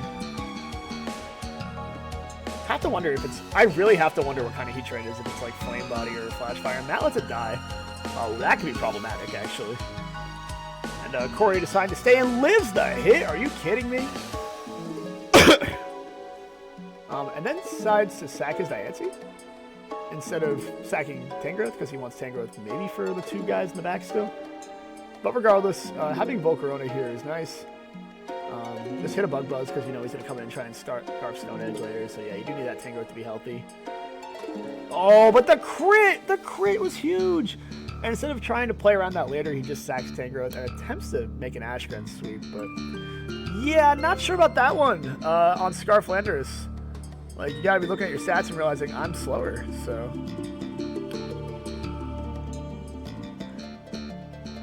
Yeah. You know what's interesting? I get the Fiery Dance, wanting to Fiery Dance on your Volcarona, especially if it's like the setup, like, slow set. But I think it's funny that every single recommended set doesn't run Fiery Dance because you need the extra power in Gen 9 of Flamethrower. And right here, we actually see it coming huge here, where like he would have won the game potentially if he just got the kill at +1. And he just, I mean, Tapu Fini's pretty healthy. It would be at 50%, so probably wouldn't kill this. Like this set here would probably lose to that, but you could Roost. Maybe win a Roost War there. We do see why Fiery Dance isn't recommended sometimes, and I mean, there it is. So getting a little too cute with the setup sweeper. Yeah, causing the L there. So a little combination of bad luck from Corey and an unfortunate set on Volcarona. But we're moving on to game 2. We see he's bringing the same exact team, so I wonder if... I don't think he did, but I think I would have pivoted to an HP Ground Volcarona set after that, but...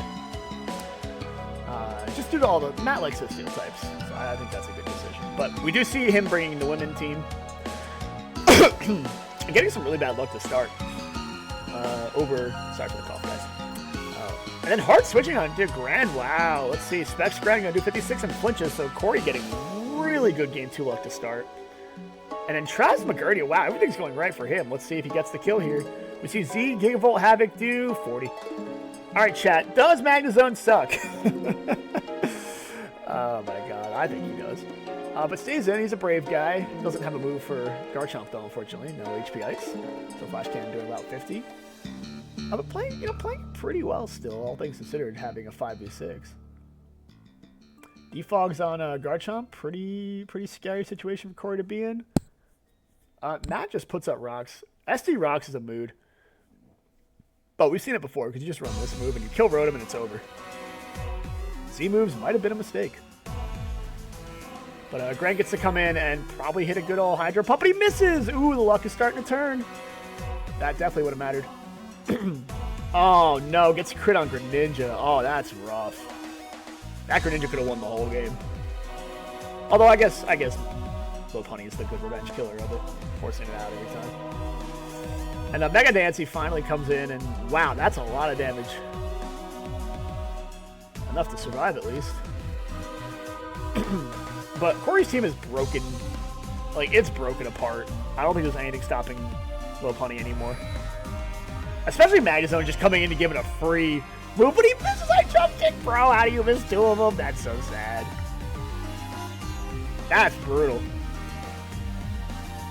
But we do see SD Garchomp here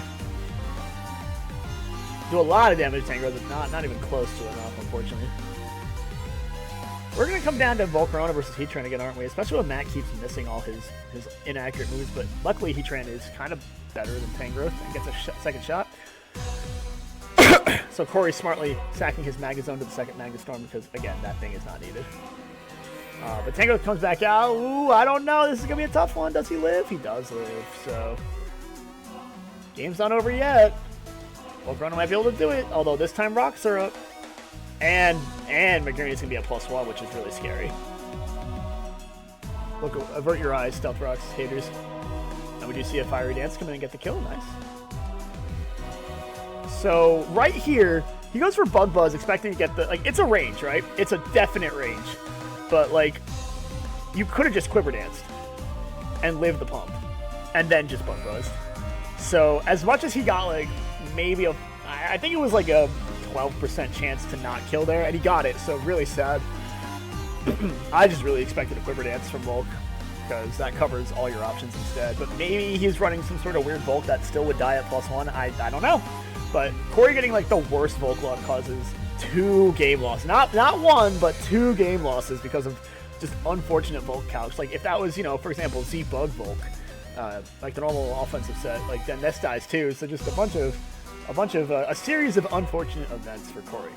But Matt does take the 2-0 there, and we actually get the rematch between the two because they both just played Gen 4 Doubles OU afterwards. So right into the following set. Hippowdon, Bronzong lead from Corey, and Metagross Hitmontop lead from Matt, so they both kind of read up on what's good. We do see rocks go up, so they think they're playing singles. Really funny, because I don't think too many of them actually brought a lot of Rock League mons this game. Pressure Dusclops comes in to eat the boom, which is always fun. That's a fun way of getting around having to use Protect. But Dusclops, wow, it takes nothing from that Earthquake, but it actually enjoys this Trick Room being up too, so. But Bronzong's still going to be pretty scary, so Heatran protects. And Hippo's in a great spot now, thanks to that. And unsets it and resets the Trick Room. Oh, they're gaming, chat. That was a cool turn. I got to respect the turn for both of them there. Unfortunately, Hippo getting missed by Willow is actually really big there, because this Earthquake is going to do way too much to Heatran now. Huckleberry Bronzong not healthy enough to take that Heat Wave, but holy crap, it did a lot to Hippo. And I don't believe Corey has another guy in the back to abuse this Trick Room.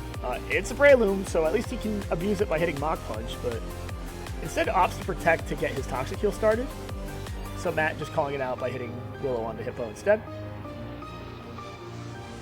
It's a 50-50, right? Like you either try to Willow Breloom to stop the Toxic, or you Willow Hippo knowing that it's probably unable to Protect. I wasn't counting turns. And then having a good Breloom switch in. Breloom not doing great, but he's sitting pretty, I guess. Wow, Hippo's doing literally nothing now. It needs to spread Toxic. That's the only thing it can do, but unfortunately does not have that move, so it's just a sitting duck. So both of them know this. Metagross comes in. Cresselia goes to bed. Cresselia slower than Breloom is kind of interesting. Or faster than Breloom is pretty interesting. You see Heatran get taken out by Mach Punch, so Breloom doing alright. Metagross about to hit the biggest meteor match of his life and do 46. Not enough to get the 2-shot. Oh, wait, with the sand it is. We just see him on top, stopping a little bit of fun here, having Fake Out, and maybe Rapid Spin, but probably not. And Gyarados doing the same thing back, saying, no, I can intimidate too. And Crest taking a big net. Matt's team is very defensive. This is a team that has, like, all the support guys, but forgot the offense. Like, I want to know who's going to do it. So, it could be the guy in the back.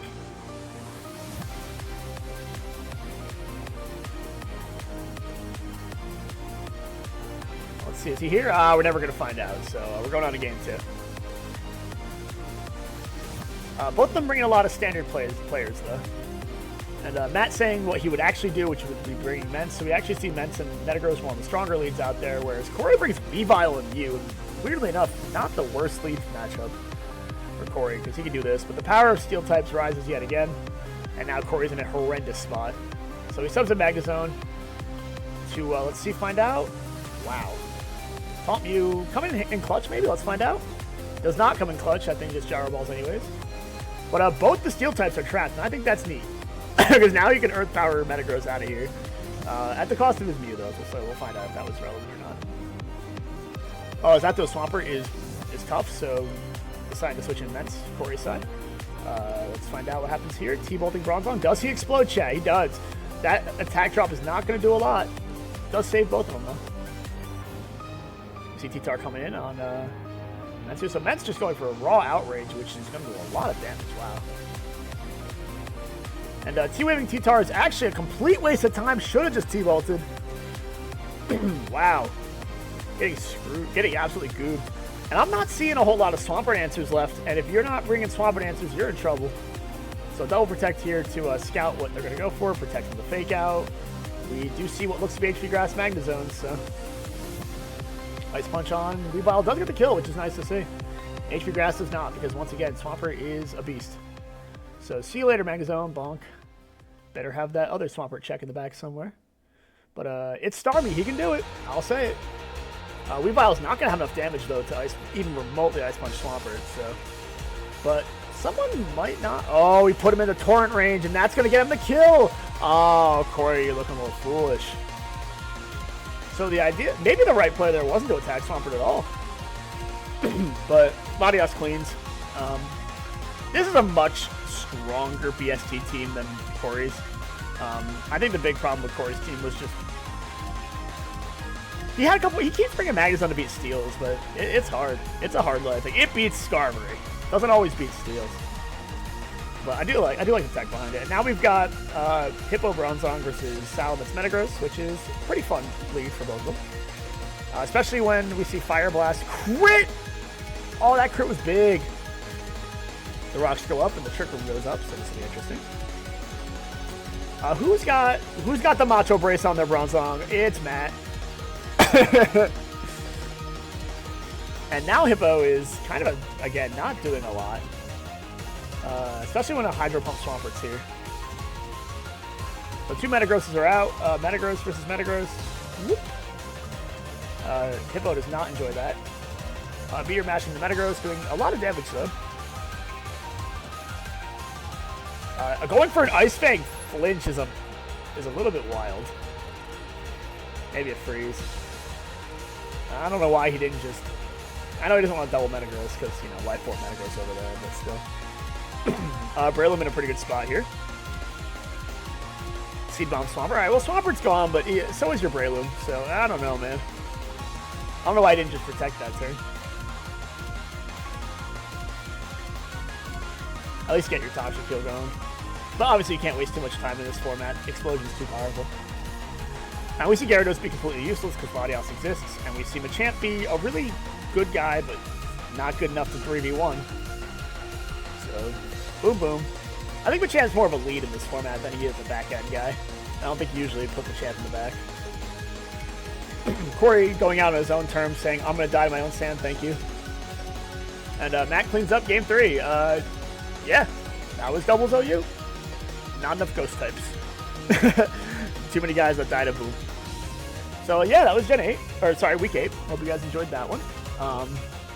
We're gonna continue. I'm feeling energetic enough to continue through. Week 9 is our final week. The wild card format was Ultra Fight Da count to 2. Aaron, you're a funny guy. That's all I'm gonna say. It was a very funny game to watch, but it was not Pokemon, so we're gonna start off with some real Pokemon, or in this case, not real Pokemon, because this is Gen 9 OU, and what seems to be brought here is a team that was brought from a year ago by Matt, and a team that was brought in 5 minutes by Hall. And by Hall, I mean me, because he made me pick Fampy. Matt has played a lot of Mons, so he knows that Fampy's going to do something weird, so he tries to encore me into it, which he does, which I'm still going to, hit on. I'm going to hit counter for. I will say, I'm a little disappointed in both of us this set, because I'm disappointed in me for not bringing my real teams, because I think they were cool teams. The second team was a real team. It was a USA team, get a little 4th of July going. I'm disappointed that Matt said, I have to wait because this whole team's going to build a team, and then he brings a team that's a year old saying, oh, I didn't have any teams. Like, man, we could have played this a week ago. Ernest Gaming deciding that he does not want to win this set. He is going to miss both his Hurricanes. But hey, Gold Missile's a cool ability, right? So we're going to get this again.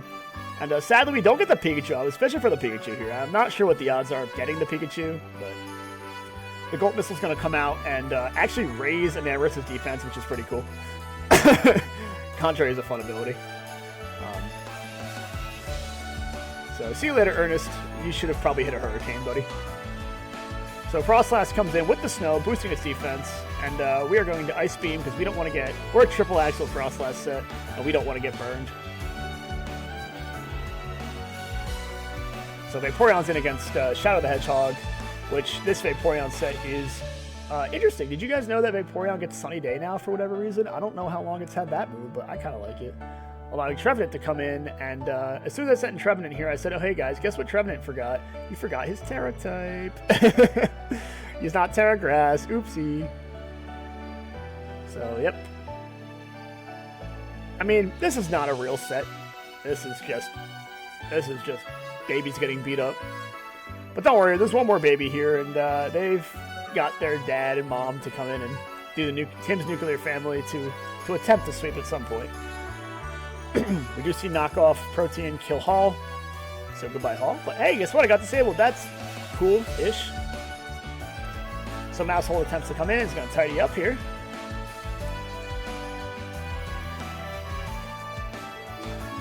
And we do have Protective Pads Pop Bomb, which is fun, except we missed the very first one. So yippee! That's called Let's Go Gambling for real, Chris. That's a gamble. So Fampy comes in. He's gonna... I don't remember if I hit counter here or Ice Shard. Let's find out. I hit Endeavor, which is funny because somehow Fampy has more HP. So we Terra Fairy, Ice Shard, for the fans. And that was game 1, so not a lot to say there. But game 2 is kind of fun, right? This team at least looks a little more real. It's Team America at the end of the day. It's just, we're going to show you how bad Inteleon is. Did you know that if I just ran Surf, that probably killed? Snipe Shot's the worst signature move they've ever given a guy. But Inteleon's dead, and he's the one that gets crit, so he didn't even get the sniper boost. But the gentlemen come in to show off Bitter Malice instead of being actually gentlemen. It's our own Weezing, yay! Which Matt loves knockoff on Switch, so I put Rocky Helmet on this Weezing. But you know what, at least you're gonna knock me off, at least you can take some damage for it. Instead of hitting Caesar's Edge there. But now we're gonna go back to... You guys remember Gen 5? Gen 5 was cool, right? We're gonna see it again. We're gonna bulk up Scrafty. And that's like going for burn. Like, both ways with both the Flame Body, Willow, and Flamethrower. He has 3 ways to burn this guy.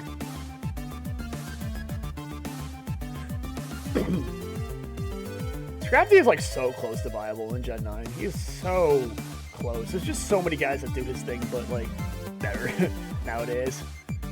So I do miss when he had a good niche. And maybe if this one was a rest set, it would have been cool, but we're just, doing classic bulk up strats. Like, only having Drain Punch and Poison Jab maybe would have been cool, but you can't run that in OU anymore with Gold Dingo existing, so.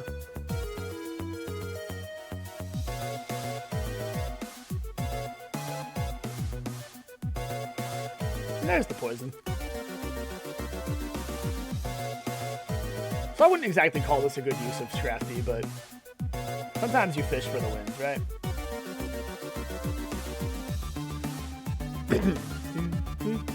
And then I burn a really unfortunate bad Terra here, thinking I could pull off a poison jab on a Moonblast, but yeah, why not? Let's see if you can play the field enough. But Matt goes for Terra Blast because it's pretty good on contraries. So you keep boosting both your stats there.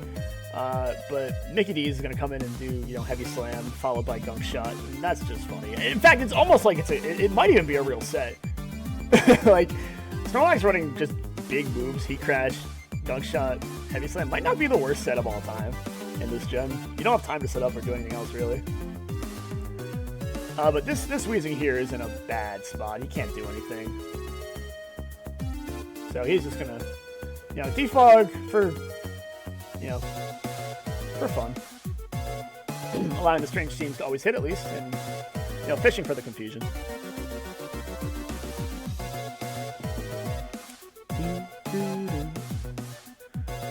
Yep, and then Slowking's out of there. He goes right into Landorus, who will intimidate Weezing, and see you later, Weezing Bonk. So we got Braviary. And this is not a Defiant one. This is a Sheer Force one, which means the power of certain moves are boosted. Unfortunately, Brave Bird is not boosted, so he will only take 81, which is a ton of recoil. But enough to get the kill after burn, so that's cool.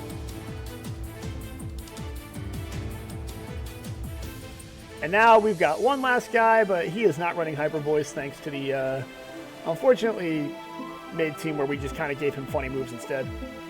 Like Grass Knot. And Bitter Malice instead of like Shadow Ball.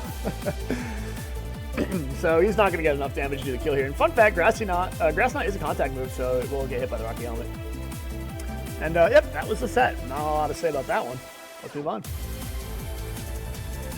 We have a real set here between Chris and Ethan, and one of the two Gen 4 games that both of them being absolutely crazy. We see Lumberry Metagross lead, which is actually a pretty fun lead to beat Azelf with, because you know most Azelfs are going to boom you.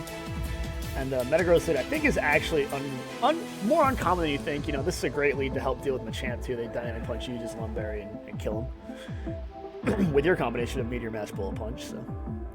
We just see Rotom Heat attempting to fish for a sub here.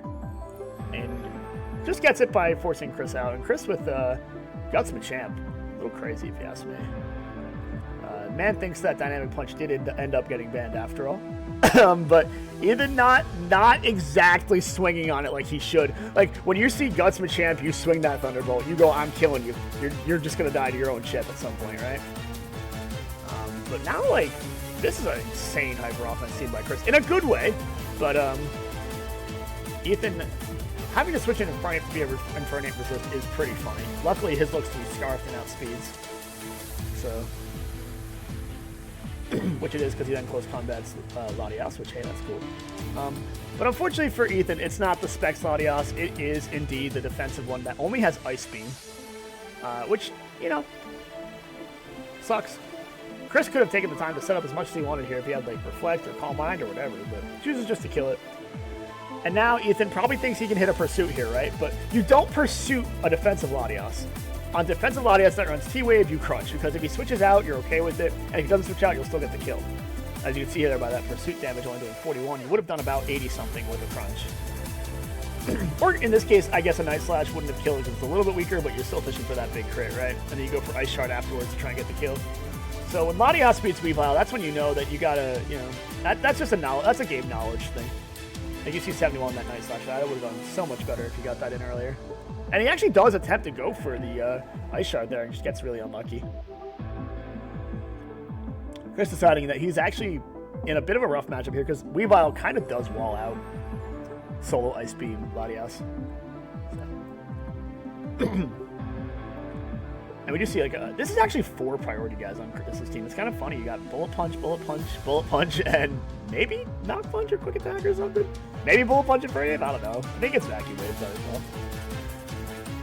well. Unfortunately for Chris, he got his Lumberry Metagross got paralyzed by a T-Bolt. So Ethan attempting to do the impossible here, which is, you know, Rotom Heat Sweep. Does get 1 down. I don't think he's going to get 2 down because Scissor's going to come in, and Chris is going to say, you don't have overheat. And he's right, he had Willow, and he missed it. That was a very important Willow to hit, honestly. Although you could have just gone for 2 T-bolts. But, oh, and he crit through the burn. Oh, Ethan getting some really tough luck here. Yeah, he could have just gone for 2 T-bolts. And then, I mean, you would have been opened up for somebody in the back, probably, but a little bad luck on Ethan's part. And we see Latias coming again. This Latias is hanging out, doing its thing, staying in its lane. Skarmory does indeed wall this Latias, but not if it gets parried at this low health. So let's find out. No, he's hanging in there. He's staying alive. All 3 layers of spikes does make this a very interesting endgame. Ah, but it's a lot less interesting now. Oh, but he whirlwinds him back. Ooh, this could be interesting. Oh, we see Brave Bird instead of Toxic, so that's the attacking move. There's paralyzation number 1. You know, without knowing Ethan's final bond, you don't know if you want to keep this guy alive or not. And the crit para! Oh, Ethan, that sucks. Bad luck this game 1 from him for sure. Empo in the back isn't the worst. The only problem is that it's a T-Wave Latias, so like you're likely an agility Empo at that point, and you've just lost your main win con. Ooh, Healing Wish is huge! Because the champ will just reburn himself. That's actually a great play by Chris. A fantastic way to basically lock in the end game. Because, like, while it was easy just to bring the champion at any point anyways, like, just sack somebody, bring him in at, like, 20, and he'll still get the kill. If, for some reason, Ethan managed to pull off, like, 5 agilities with Napoleon, he would have outsped and maybe had a chance to kill. So getting the full HP Healing Wish there was really, really smart. I like that by Chris. And now we go into game 2, where we see Skarmory versus Metagross leads. Skarmory getting a nice spike up, but at the cost of a Thunder Punch, which forces him to switch into Gyarados. Chris, I'm not quite sure this is the play, but you know what? He gets away with it, and then gets Thunder Punched anyway. Oh, man. I mean, Thunder Punch Flygon is definitely not that common, so I feel you there. Celebi getting Draco, though, proving this is a Specs Flygon. Oh, Life Orb Flygon. Wow, that Celebi is not very defensive, though. At least on the physical. It's very physically defensive. Proving that maybe Ethan doesn't have a good special wall here. Playing the 50-50 with Flygon is a mood. But gets away with it. We're seeing Slowbro not care at all about this. Hey, he finally showed up, too. Are we getting T-Wave Slowbro? Slack off. Just expecting to eat another Outrage, maybe. After seeing the amount of times he hit it in Gen 4, isn't that right? Dubious Creature is here. Please tell me it has a waiting. Oh my god, it's slower than Skarmory. That is an offensive Skarmory or something. Jesus Christ. It's Lum Skarmory! Funny. So only spike should be going up here. Yep, Ethan's starting to get a little spike stacked. Also for some reason, doesn't seem to realize that this is Band-Aid Metagross yet. Flygon should be coming in this turn to take it. Yeah, good double by Ethan. Ethan in a good spot, actually. Hitting a nice big, ooh, Ice Beam? Yeah, that's good, that's good. Oh, wow, gets the freeze. No more playing the game. Oh, he's fine. No more playing the game by this guy. Once again, I don't know what this Suicune is, but obviously this is an X-Speed Skarm, which is hysterical. Oh, no. Don't worry, don't set up again. Oh, maybe you were afraid of Toxic. I get it. Okay, you know what? That's a 50-50 early on. And you don't want to play that game. I understand. And this is the 3rd status inflicted on this Skarmory today. Lovely Wish. Unfortunately, got the worst one to go into. Let's see if he gets a good target here. It's an okay target. You can redo the Wish Lock if you want, which he does. At the cost of Skarmory getting all his life back. So, I will say it's really not looking like a team that can beat Skarmory when I'm looking at this team. Maybe I gave it to him. Maybe I didn't. He's attempting to Wish Pass it off to Suicune here and gets away with it, actually, which is nice. So at this point, let's see. Is he Toxic? See, look at that Surf damage. If you just hit that a long time ago at +1 instead of sub, you just killed that thing. And didn't have to play all these mind games where you don't... fishing for the 60% flinch, like, carry. Hit him. I'm popping off for Chris here. I don't even care. Although he's certainly in a little bit of a sticky wicket. So, trying to pass Metagross a wish here. Does get it off. So, Ethan getting all the wishes, but Probably wishing he didn't have all these ground weak ones. And Chris just sacking Skarmory. So no protect, nothing he can do about it. Oh, Suicune into Heatran's gonna hurt. Except he misses Magma Storm, so hurts a little less. Huh? Anyways, you get a nice sub here. And, well, we're about to see some shenanigans, huh? I have a feeling I know what both of these guys are going to start doing. Unfortunately for both of them, actually, it really depends on what movesets they have, right? Psyshock isn't a move yet. And one of them could be carrying HP Electric. I'm going to assume it's, you know, or Psychic for Slowbro, right? Like, I'm assuming that Ethan doesn't have it. You know, running, you can see all his moves here. Yeah, he has revealed all of them. But Chris still has 2 of them.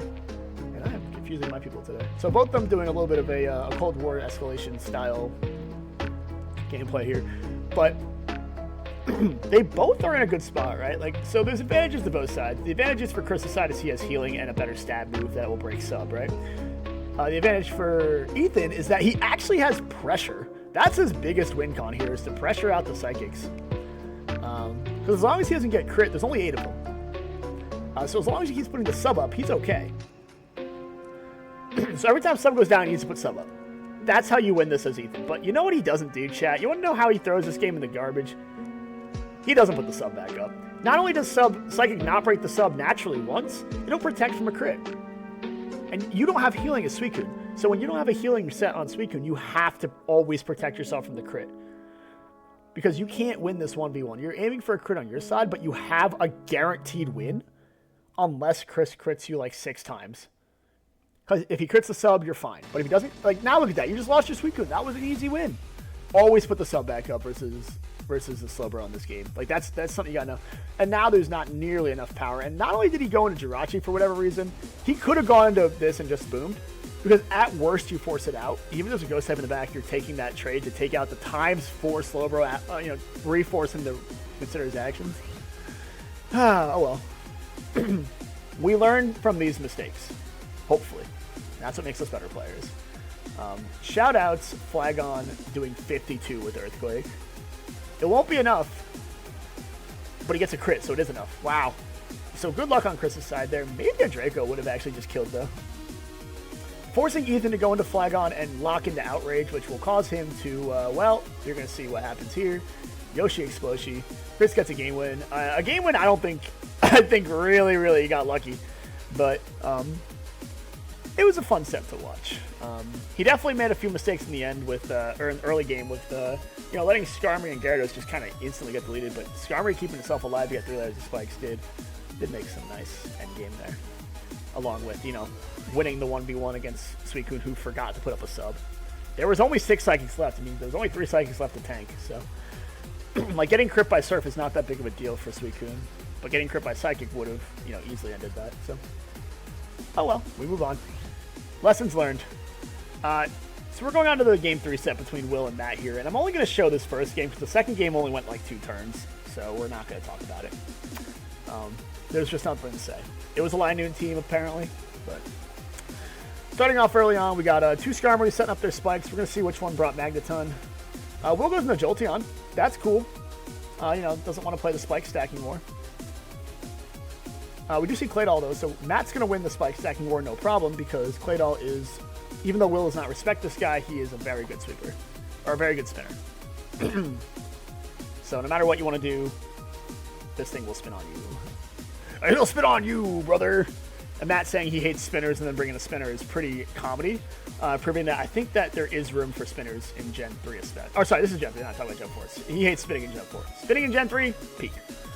And then we see Hello come in, and wow, Will does not know what this guy does yet, and most people don't, but he is very good. He hits Fire Punch and Encore, and has one of 2, both really good abilities, depending on which way you want to build this guy, right? And then Matt bringing out a counter set is actually pretty cool too. Against non-crazy. Like, you gotta make a lot of reads with this guy, but Houndoom does wall it forever. It's just that Houndoom can't play the game thanks to double spike sand, so. And, Suicune and T-Tar and all that, so.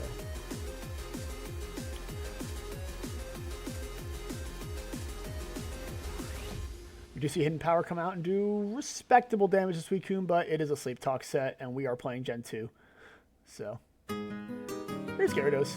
Everybody say hi, Gyarados. Hi, Gyarados. And this team that Will brought is not really prepared to deal with Matt's team. It's okay.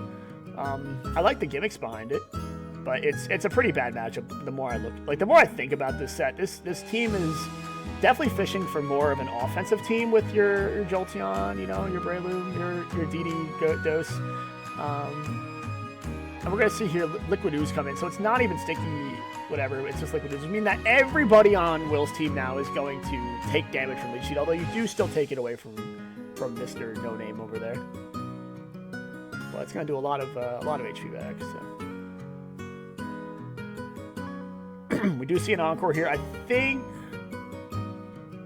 yeah, it's gonna bring him down to 7, but locked into HP Flying forces him to leave. Oh, Jolteon's gonna take a lot of damage. Oh, that's get a good Jolteon switch here. But, you know, the only problem with Jolteon is when you bring the Skarm Claydol core, which is why Jolteon has fallen so far off in the rankings, is just that Claydol being the best spinner in the format invalidates him pretty much. Getting a spike up is nice. That'll cause Claydol to come in later, but...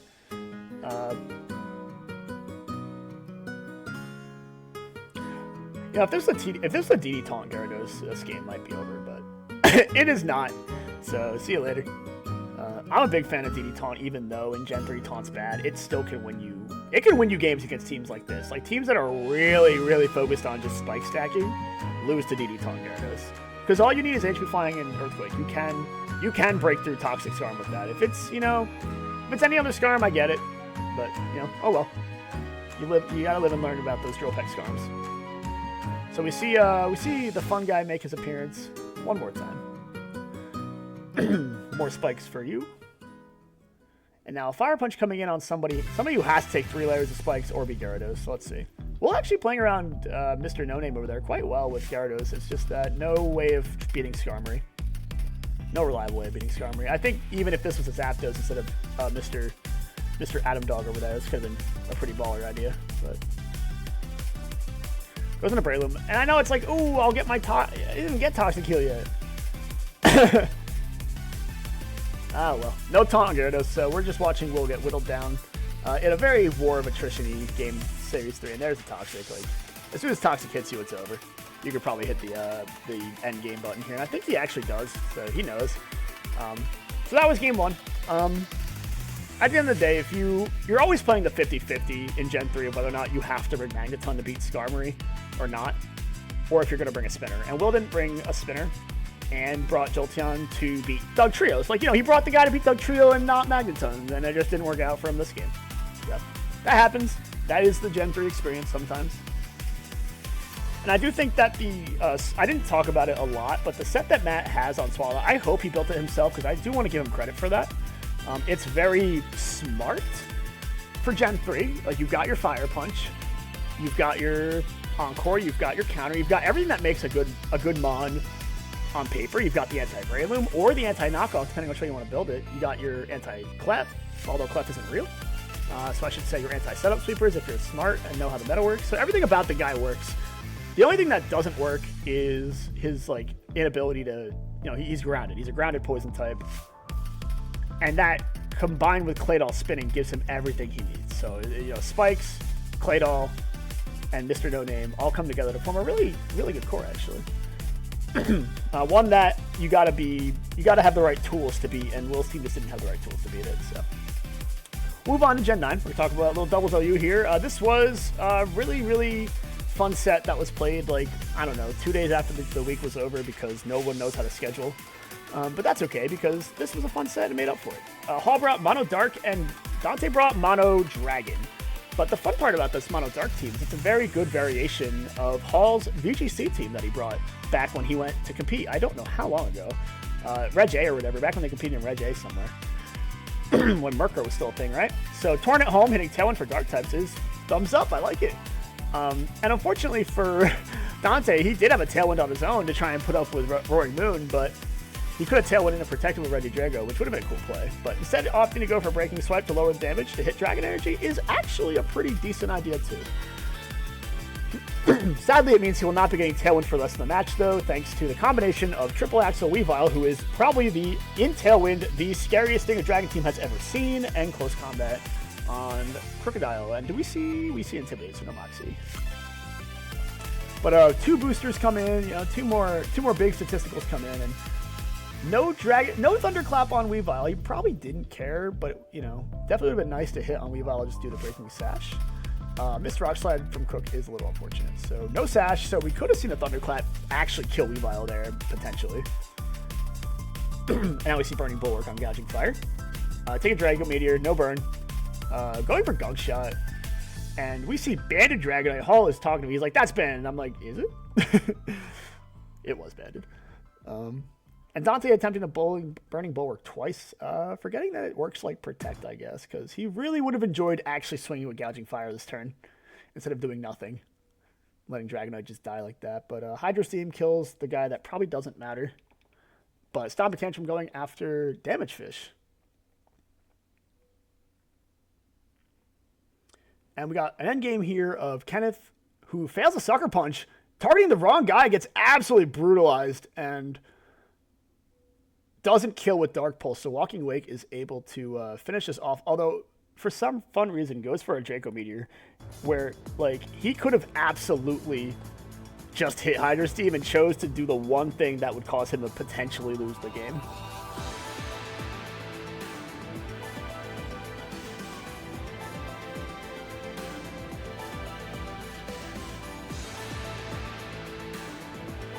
We'll move on to game 2. So Dante wins game 1 in a pretty close game, I'll call it. Very offensive. I mean, Dragon Dark, of course, it's going to be offensive, right?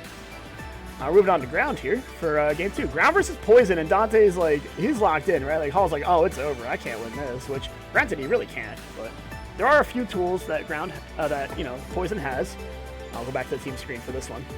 You do see Amoonguss. Amoonguss is really good in the ground. And you do see Gengar / Iron Moth, depending on their movesets, could have a lot of grass coverage there. Or for Gengar's sake, could have ice coverage. But we do see Dante setting up with Gastrodon Hippo, which is an interesting first 2 picks here. Hall not really reading, giving Hippo the choice Scarf is cool and all, but not remembering that he took away a Smooth Rock, and that'll come back later. So shout out Spadef, Gastrodon taking that Iron Moth Energy Ball like it's nothing. And let's see, does he attempt to... he's stopping Tantrums the Amoonguss for whatever reason, instead of just killing the Iron Moth. You gotta just swing at the Iron Moth now, I'd say. If he Rage Powders you, that's fine. But I don't think Dante knows it gets Rage Powders, so we're gonna ignore that for now. Oh, and there he goes, he figures it out and absolutely brutalizes the switch in. But I think, for the most part, Hall said he's cool with that Toxic Spike going up, he wanted that.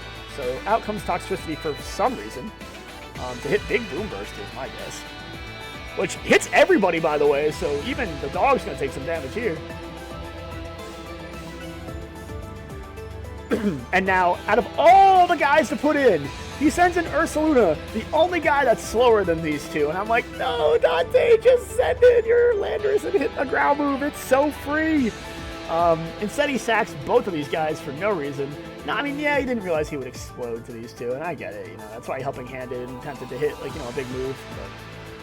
But man, sometimes you gotta look at those speed numbers. When you have the winning advantage, when you're the winning type in a monotype format, speed kills. Speed will always kill. You always go into your guys that are either able to set up the speed win con, whether it's Tailwind or Trick Room, or just are naturally faster and can spam the good buttons, because there's not a lot, especially in a format with no Terra, that you can do. So Amoonguss protecting here is a good play, right? But this is why Extra needs to target Alimony.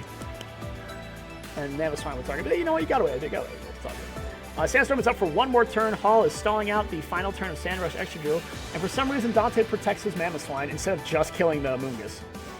Hitting an Icicle Spirit into Amoonguss wins that game. If for some reason, I don't know, did it? Yeah, it did hit Protect last turn. He had the absolutely freest Icicle Spirit. Everything you could have done to win this game was on the table.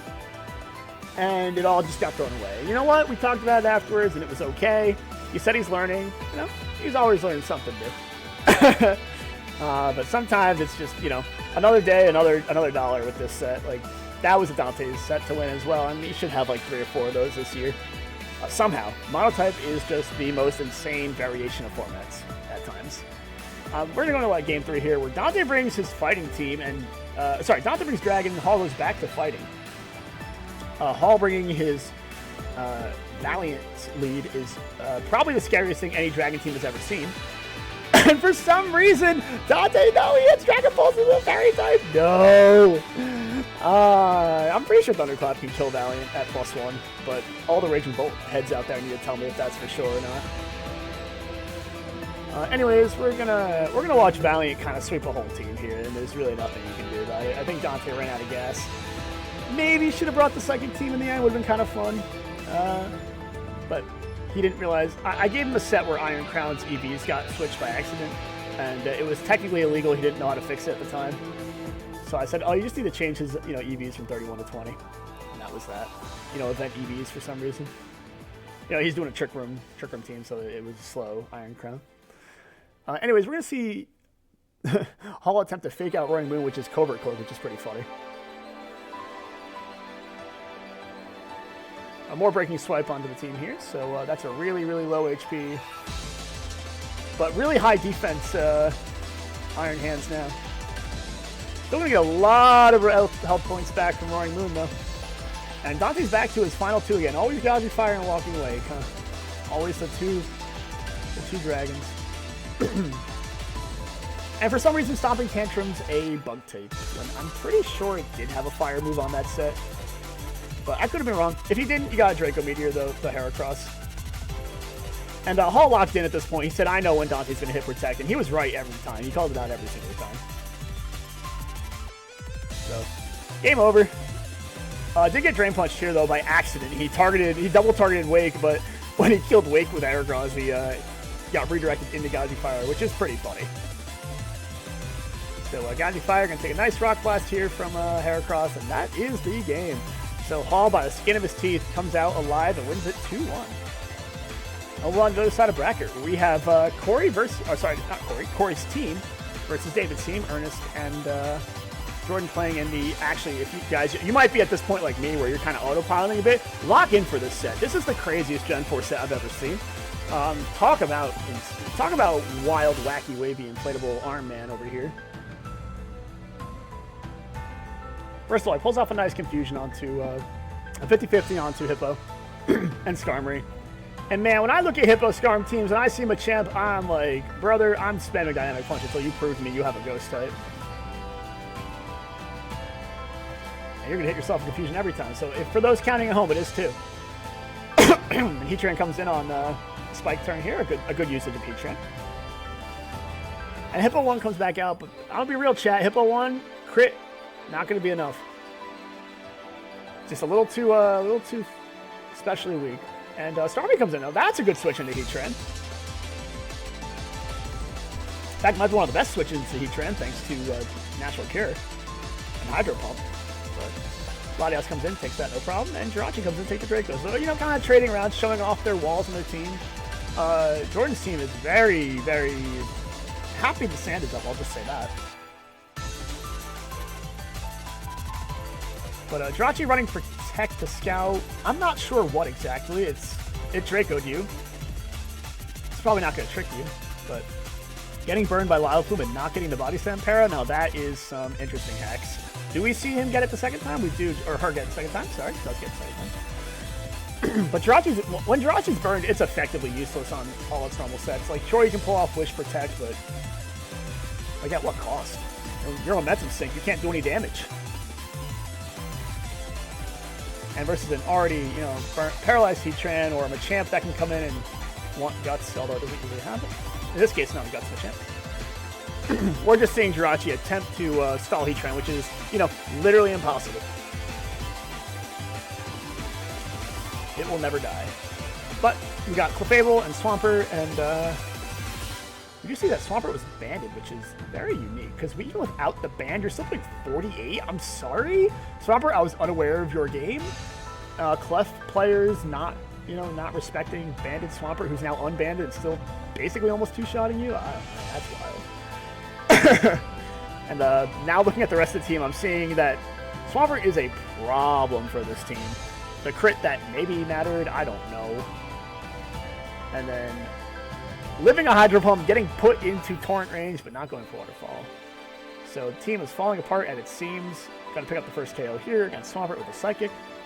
And if this Starmie does not have Recover, it's over. And even if it does, it might just be forced to switch here. Goes for Psychic, doesn't get the kill because Rose Raid is a fantastic special wall. And that is really its main gimmick. Don't think of it as a speedy spiker. It's a special wall. We're going to see Wish come out, and we see HP Fire do not enough damage, so Rose is better have a different plan here. Maybe a Leech Seed? Ooh, a Spike on a Protect turn. That's good. I think that means Hippo might be dead. Yeah, Hippo's dead on entry now, so no more Hippo. And Jirachi just saying, all right, let's take care of this now before it gets more annoying. But Machamp coming in at this turn, pretty happy to spam Dynamic Punch here. Let's see, do we get the para? We do. Does it fail? It does fail. So now Jirachi's going to attempt to do the possible, we call it, not the impossible in this game. One. Nope. Explode. Get confused and burned. It might be at 1 HP, but there is actually no way for it to live thanks to the hazards of the field and the combination of a Bullet Punch to really just lock it in.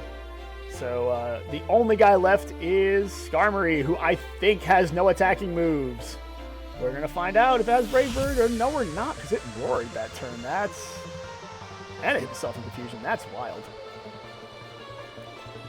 So see you later. We love to see Fat Balance destroyed by Machamp. Press like on the video if you agree. Like this is a boring team. This is a defensive, fat team. Which, hey, you know what? It's cool. I'm glad that she tried it out. I'm so glad to see it get beat by Machamp. And now watch as Machamp gets banned. Craziest DPP thread right now, dude.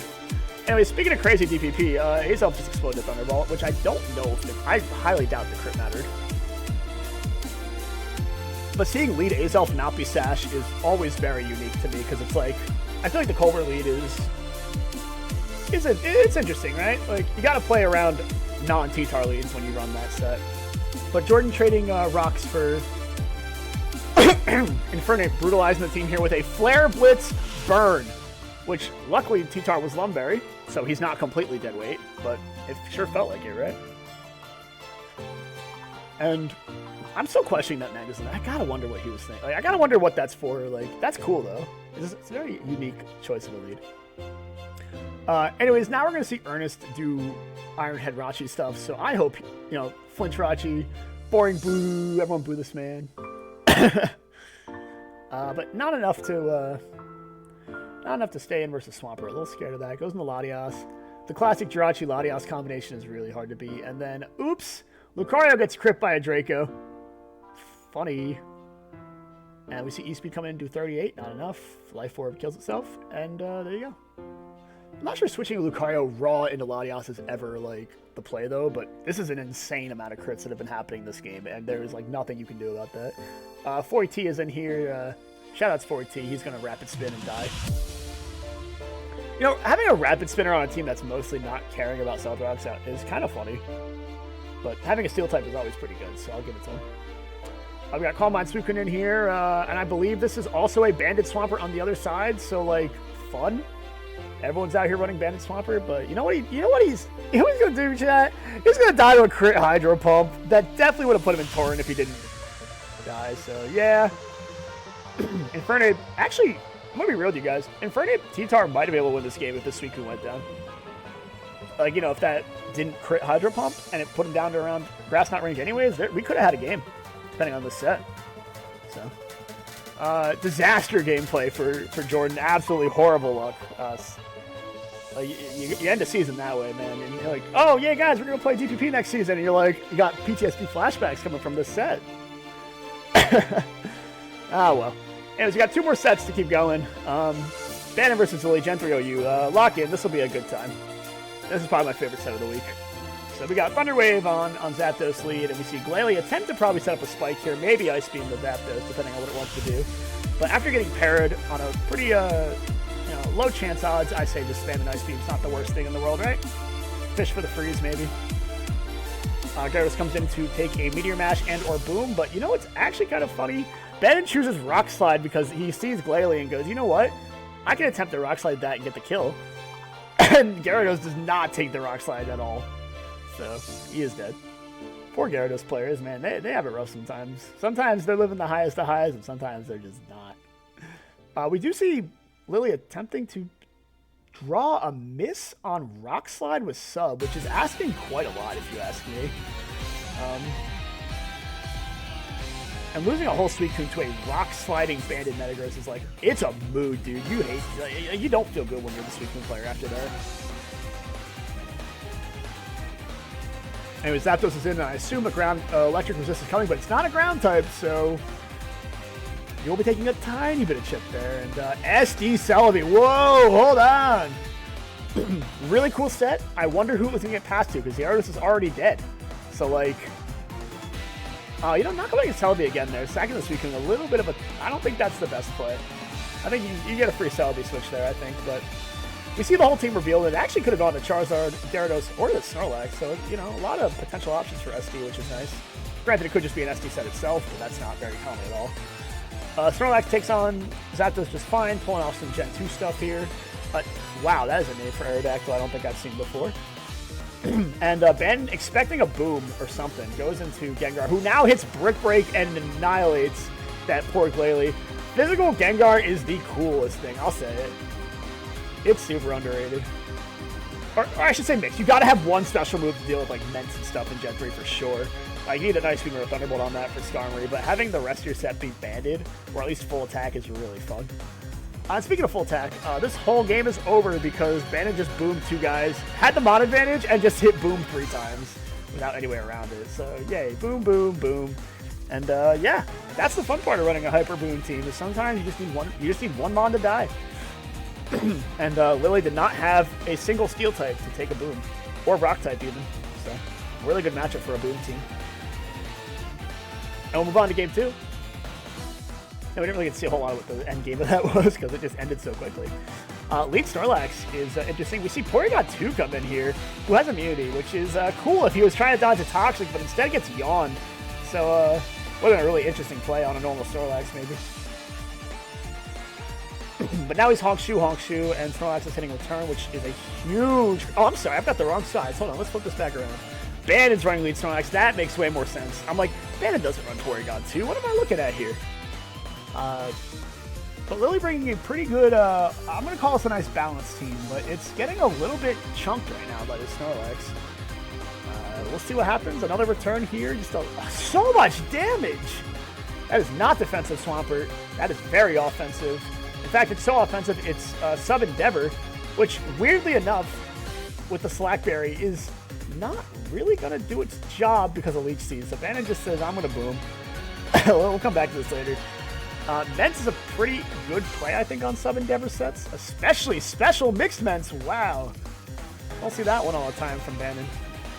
Mixed Ments being a good anti-meta threat, taking out things like T-Tar and Swampert and Jirachi all at the same time. Fun little guy. At the cost of, not just ending games on a DD sweep. So, we see a little HP Ice here from Zapdos coming on in.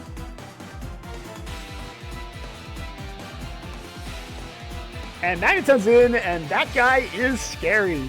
So you got to T-Bolt that thing right now. You lose a T-Ball Ore, but you know what? You get T-Tar in, and honestly a pretty good opportunity here to set up a Dragon Dance. Let's see. Does he get paralyzed, chat? 51, that's a lot. He's got to kill him.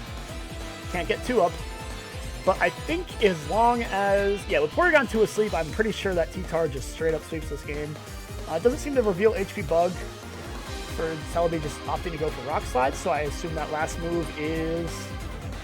Who knows? Could be anything. Could be Brick Break. We're going to find out right here. And he just goes for Earthquake, so probably not Brick Break. I'll have to find out what that is when Bennett tells me later. But we do see T-Tar sweep, so nice to see an old classic on Gen 3 just, pull off the job. I will certainly say that Lily's team is pretty T-Tar weak outside. Like, as soon as Swampert goes down, this team gets viewed by D-Tar, but I think as a bulky balance team it goes, it certainly deals with a lot of standard Gen 3 stuff. Like, you have a lot of anti-Skarmory tech here, a lot of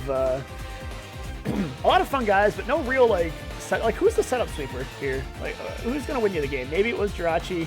Swampert certainly could break a few mons apart. It's a really, really big, bulky balance team, but Bannon kind of eats those teams alive with the way he builds, so I'll just say a good matchup on Bannon, and a really fun gameplay. It was a fun set to watch. And we're going to go into the final set of the season. That's right, it's double mono typo UI. Certainly ended this one with a banger, huh? But it's between two fun guys with Tim and Bannon. Sorry, Adam here. Tim bringing mono water and Adam bringing mono steel. Certainly, I'd say this is in water's favor, but they do have to watch out for Goldango if it has Thunderbolt. So. Klefki starts off with Empoleon, pretty good anti-water mons right here, and sets up Ice Screen to survive a Heat Wave, which I think that's a good play. But poor Klefki gets burned, not that big of a deal. Adam gets his rocks up, playing TPP. And switches an Earthworm here. Oh, and Adam actually goes for a really important Thunder Wave that misses, so that's not good for him. Eats the Earth, which is actually a really good play. We see King Gambit coming in early. Oh, he's going to take way too much from the Heat Wave, man. And 2 setup moves later. And Earthworm is dead, so not really sure what the game plan is here. Yeah, you can't sucker or follow me. You have to hit your regular move. Yeah, so Adam not really having an easy way out. I think he kind of lost this game on these turns here, where he had the chance to put in somebody alongside Earthworm. He put in King Gambit, and it probably should have been Goldango, because that's what you wanted, right there. Like, all this time, you just wanted Goldango come in to hit Spec Shadow Ball for, like, nuking that thing out of existence, and now you don't have to worry about the redirections, so. And now with the amount of turns left and the speed and everything, I think this game is over. Empoleon doesn't have a move to hit any of the water types, although he is pretty strong against them. He cannot hit them. Without Grass Knot, he is certainly lacking here. So we're going to see Tim tail blow up to get the win next turn, probably. A nice Earth Power by Heatran. Maybe a freeze. Can get him back in this game? It does not. So Bumble's here, setting up the rain. Heatran's in crying in the corner right now.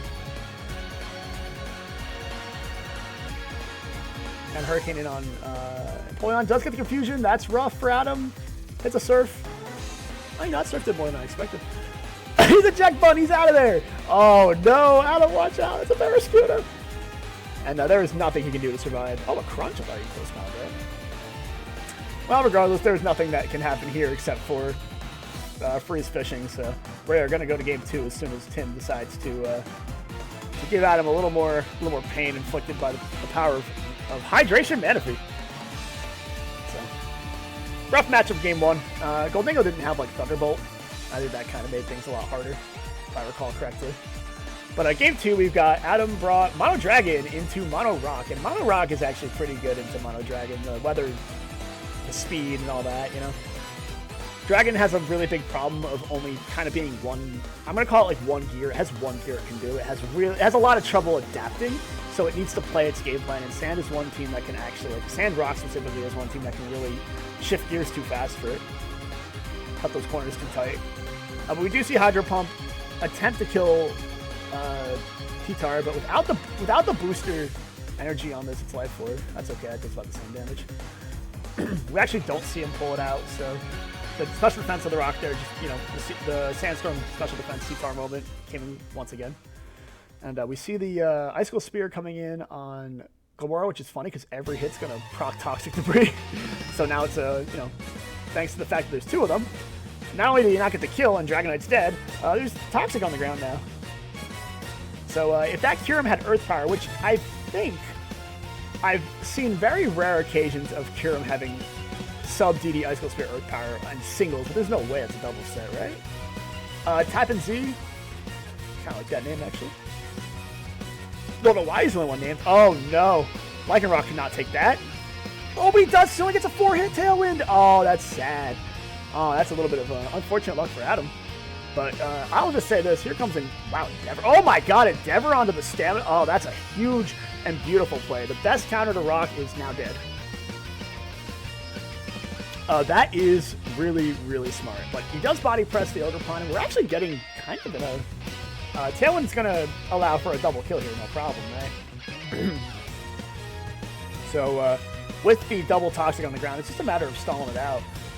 with Angie Dog and Corey Jugulus attempting to maybe pull off some Thunderclaps, but it doesn't even kill because there's no booster. I mean, there's no way it's specs. So I don't know. Whoa, he's dead. Yeah, I don't know what this Corey Jugulus set is, but the fact that it wasn't booster special attack meant that he just didn't get that kill, and what maybe could have been a 50-50 turns into a lot worse. So, thank you, Glamora. You are really good in doubles, and honestly, Endeavor Dog kind of clutched, but like I said, Dragon just didn't get the kills that they needed, so they just never get the chance to really retaliate back with not a whole lot of team support besides like maybe Dragonite doing something. But Tim gets another win for Rock proving it's actually a really strong type in monotype this season. And we did have more games played this week, but they weren't actually games. So the wild card this week was Ultra Fight Dakonta 2, which is a fighting game on Steam, but and it's a really silly one. But these games were not streamed. There's no replays. So Bannon beat Lily 5-4 in the wild card. They played that in real life, and Will beat Aaron 5-3, which is a really funny set I watched in French chat at the time. And the final game, Corey versus David never got played, and it likely isn't going to get played. So for now, I locked it in as Ernest beating Adam 1-0 in a free-for-all metronome 4-player battle between those two, me and Will, as a test. And if they ever want to change that, they can go in and play the set. This won't count for the standings, but it's at least here to make me feel better than seeing a empty game played like 9 games into 10 games into 11 games into a week now. Like, come on, guys. If you're not going to schedule, it's literally the last game of the season. Let's let us clean this season up. I know you're both busy. I know you both have we're all getting our big life achievements at this point, so we all have things we gotta do. But if you can't do it, just pivot out, man. Like, or don't play. Just say it's over. Whatever it is. There's just no replay for it. That's all I'm gonna say. Anyways, so the final standings of that end up being, I know you guys can't really see this. Let me scroll down a little bit. So it ends up being a 4-0 or 5-0 for, or 4-1, whatever you want to call this. Didn't happen for Corey's team this week, so nice to see them get a nice win at the end there. And it was a lot of fun watching these sets, too. Whereas for the other team, it was a 4-1 win from Metronomes. And yeah, I mean, a little anticlimactic of an ending. We'll have some standings and data up at some point. I'm sure, a little post-game rewards ceremony. But I would like to do my own at the end of this PR. And I just want to shout out... I would like to shout out a couple guys here. Let me see if I can move the replay capture over. So I'll take the time to do it now. But I would like to thank everyone that played their games this season. All of you who know how to schedule, thank you. So we zoomed out just a bit so you can see everybody on the screen here. We'll scroll down and get the other half in a moment. Actually, no, you can see them. You can see them all here. So I just want to say the points on the left side of the screen you can't see, but that'll be determined later anyways. I just wanted to show off the records at this point. So everybody played, and not so much for like what they did, right? Like it's more so for what they, the number of games played. I want to shout out everyone that played a lot of games this season. I want to shout out Ernest for playing 13 games on his team, potentially 14 depending on how you want to rank that. I want to shout out Lily for doing the same. 14 games in a season is a lot of gaming. And the fact that you guys did that as new players, you really, a lot of times you expect some of the older guard to kind of clutch up when the new players need it, but you guys really put the teams on your back, and I really want to give shout-outs to that. A lot of games played for you, too. I want to shout out Matt for running 14 games as well, but I also want to say I'm a little bit intrigued how he got that number, because I still feel like the rest of his team played a lot of games. Like, did they play an extra 5 games? And I'll shout out Will on my team. He played 13 as well. So quite a lot there. And he actually played a lot of times in Scarlet Violet when nobody on my team wanted to. So thank you for that one, Will. These numbers and more will be finalized later. I'm sure there'll be a little video or a write-up of it at some point. And then we also have a data page on the back here that you can't really tell.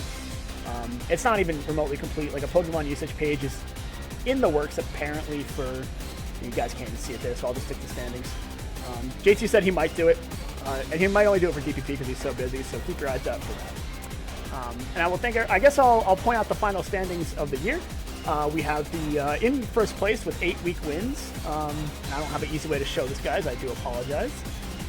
I might be able to zoom in and pivot the screen.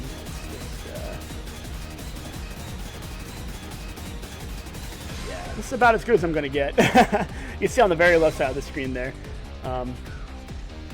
that we have. Starting off in first is the Mount Moon Metronomes at 31 points with 8 week wins, totaling absolute domination, only losing once the whole season. Not a lot you can say about that. And coming in second place is actually, in terms of total points, is actually the Duford Rambats at a total of 4 week wins and 22 points. In third place was Postopia Skyline Shadows with 3 week wins and 19 points. And in fourth place was Palatine Ironmons with 3 week wins and 17 total points as well, or 17 total points. Yes, one of those could be 18 or 20 depending on the set, but it would not change the outcome, so we are locked in. And finally, in last place, question mark, Triples Trainer School with 7 week wins and no points because JT did not. He only played once. So yeah, thank you guys for listening to this long PR today. Please enjoy. There might be more. We still have to, or I still have to record one more PR. It won't be for this season. It'll be for the last season, right? The playoffs PR. And I'm sure Matt will do something special for this, or JT will do it. One of them will do something to really recap this season in a good way. So yeah, until next time, guys, enjoy your day, and thank you for hanging out with me for all these hours. I appreciate every one of you.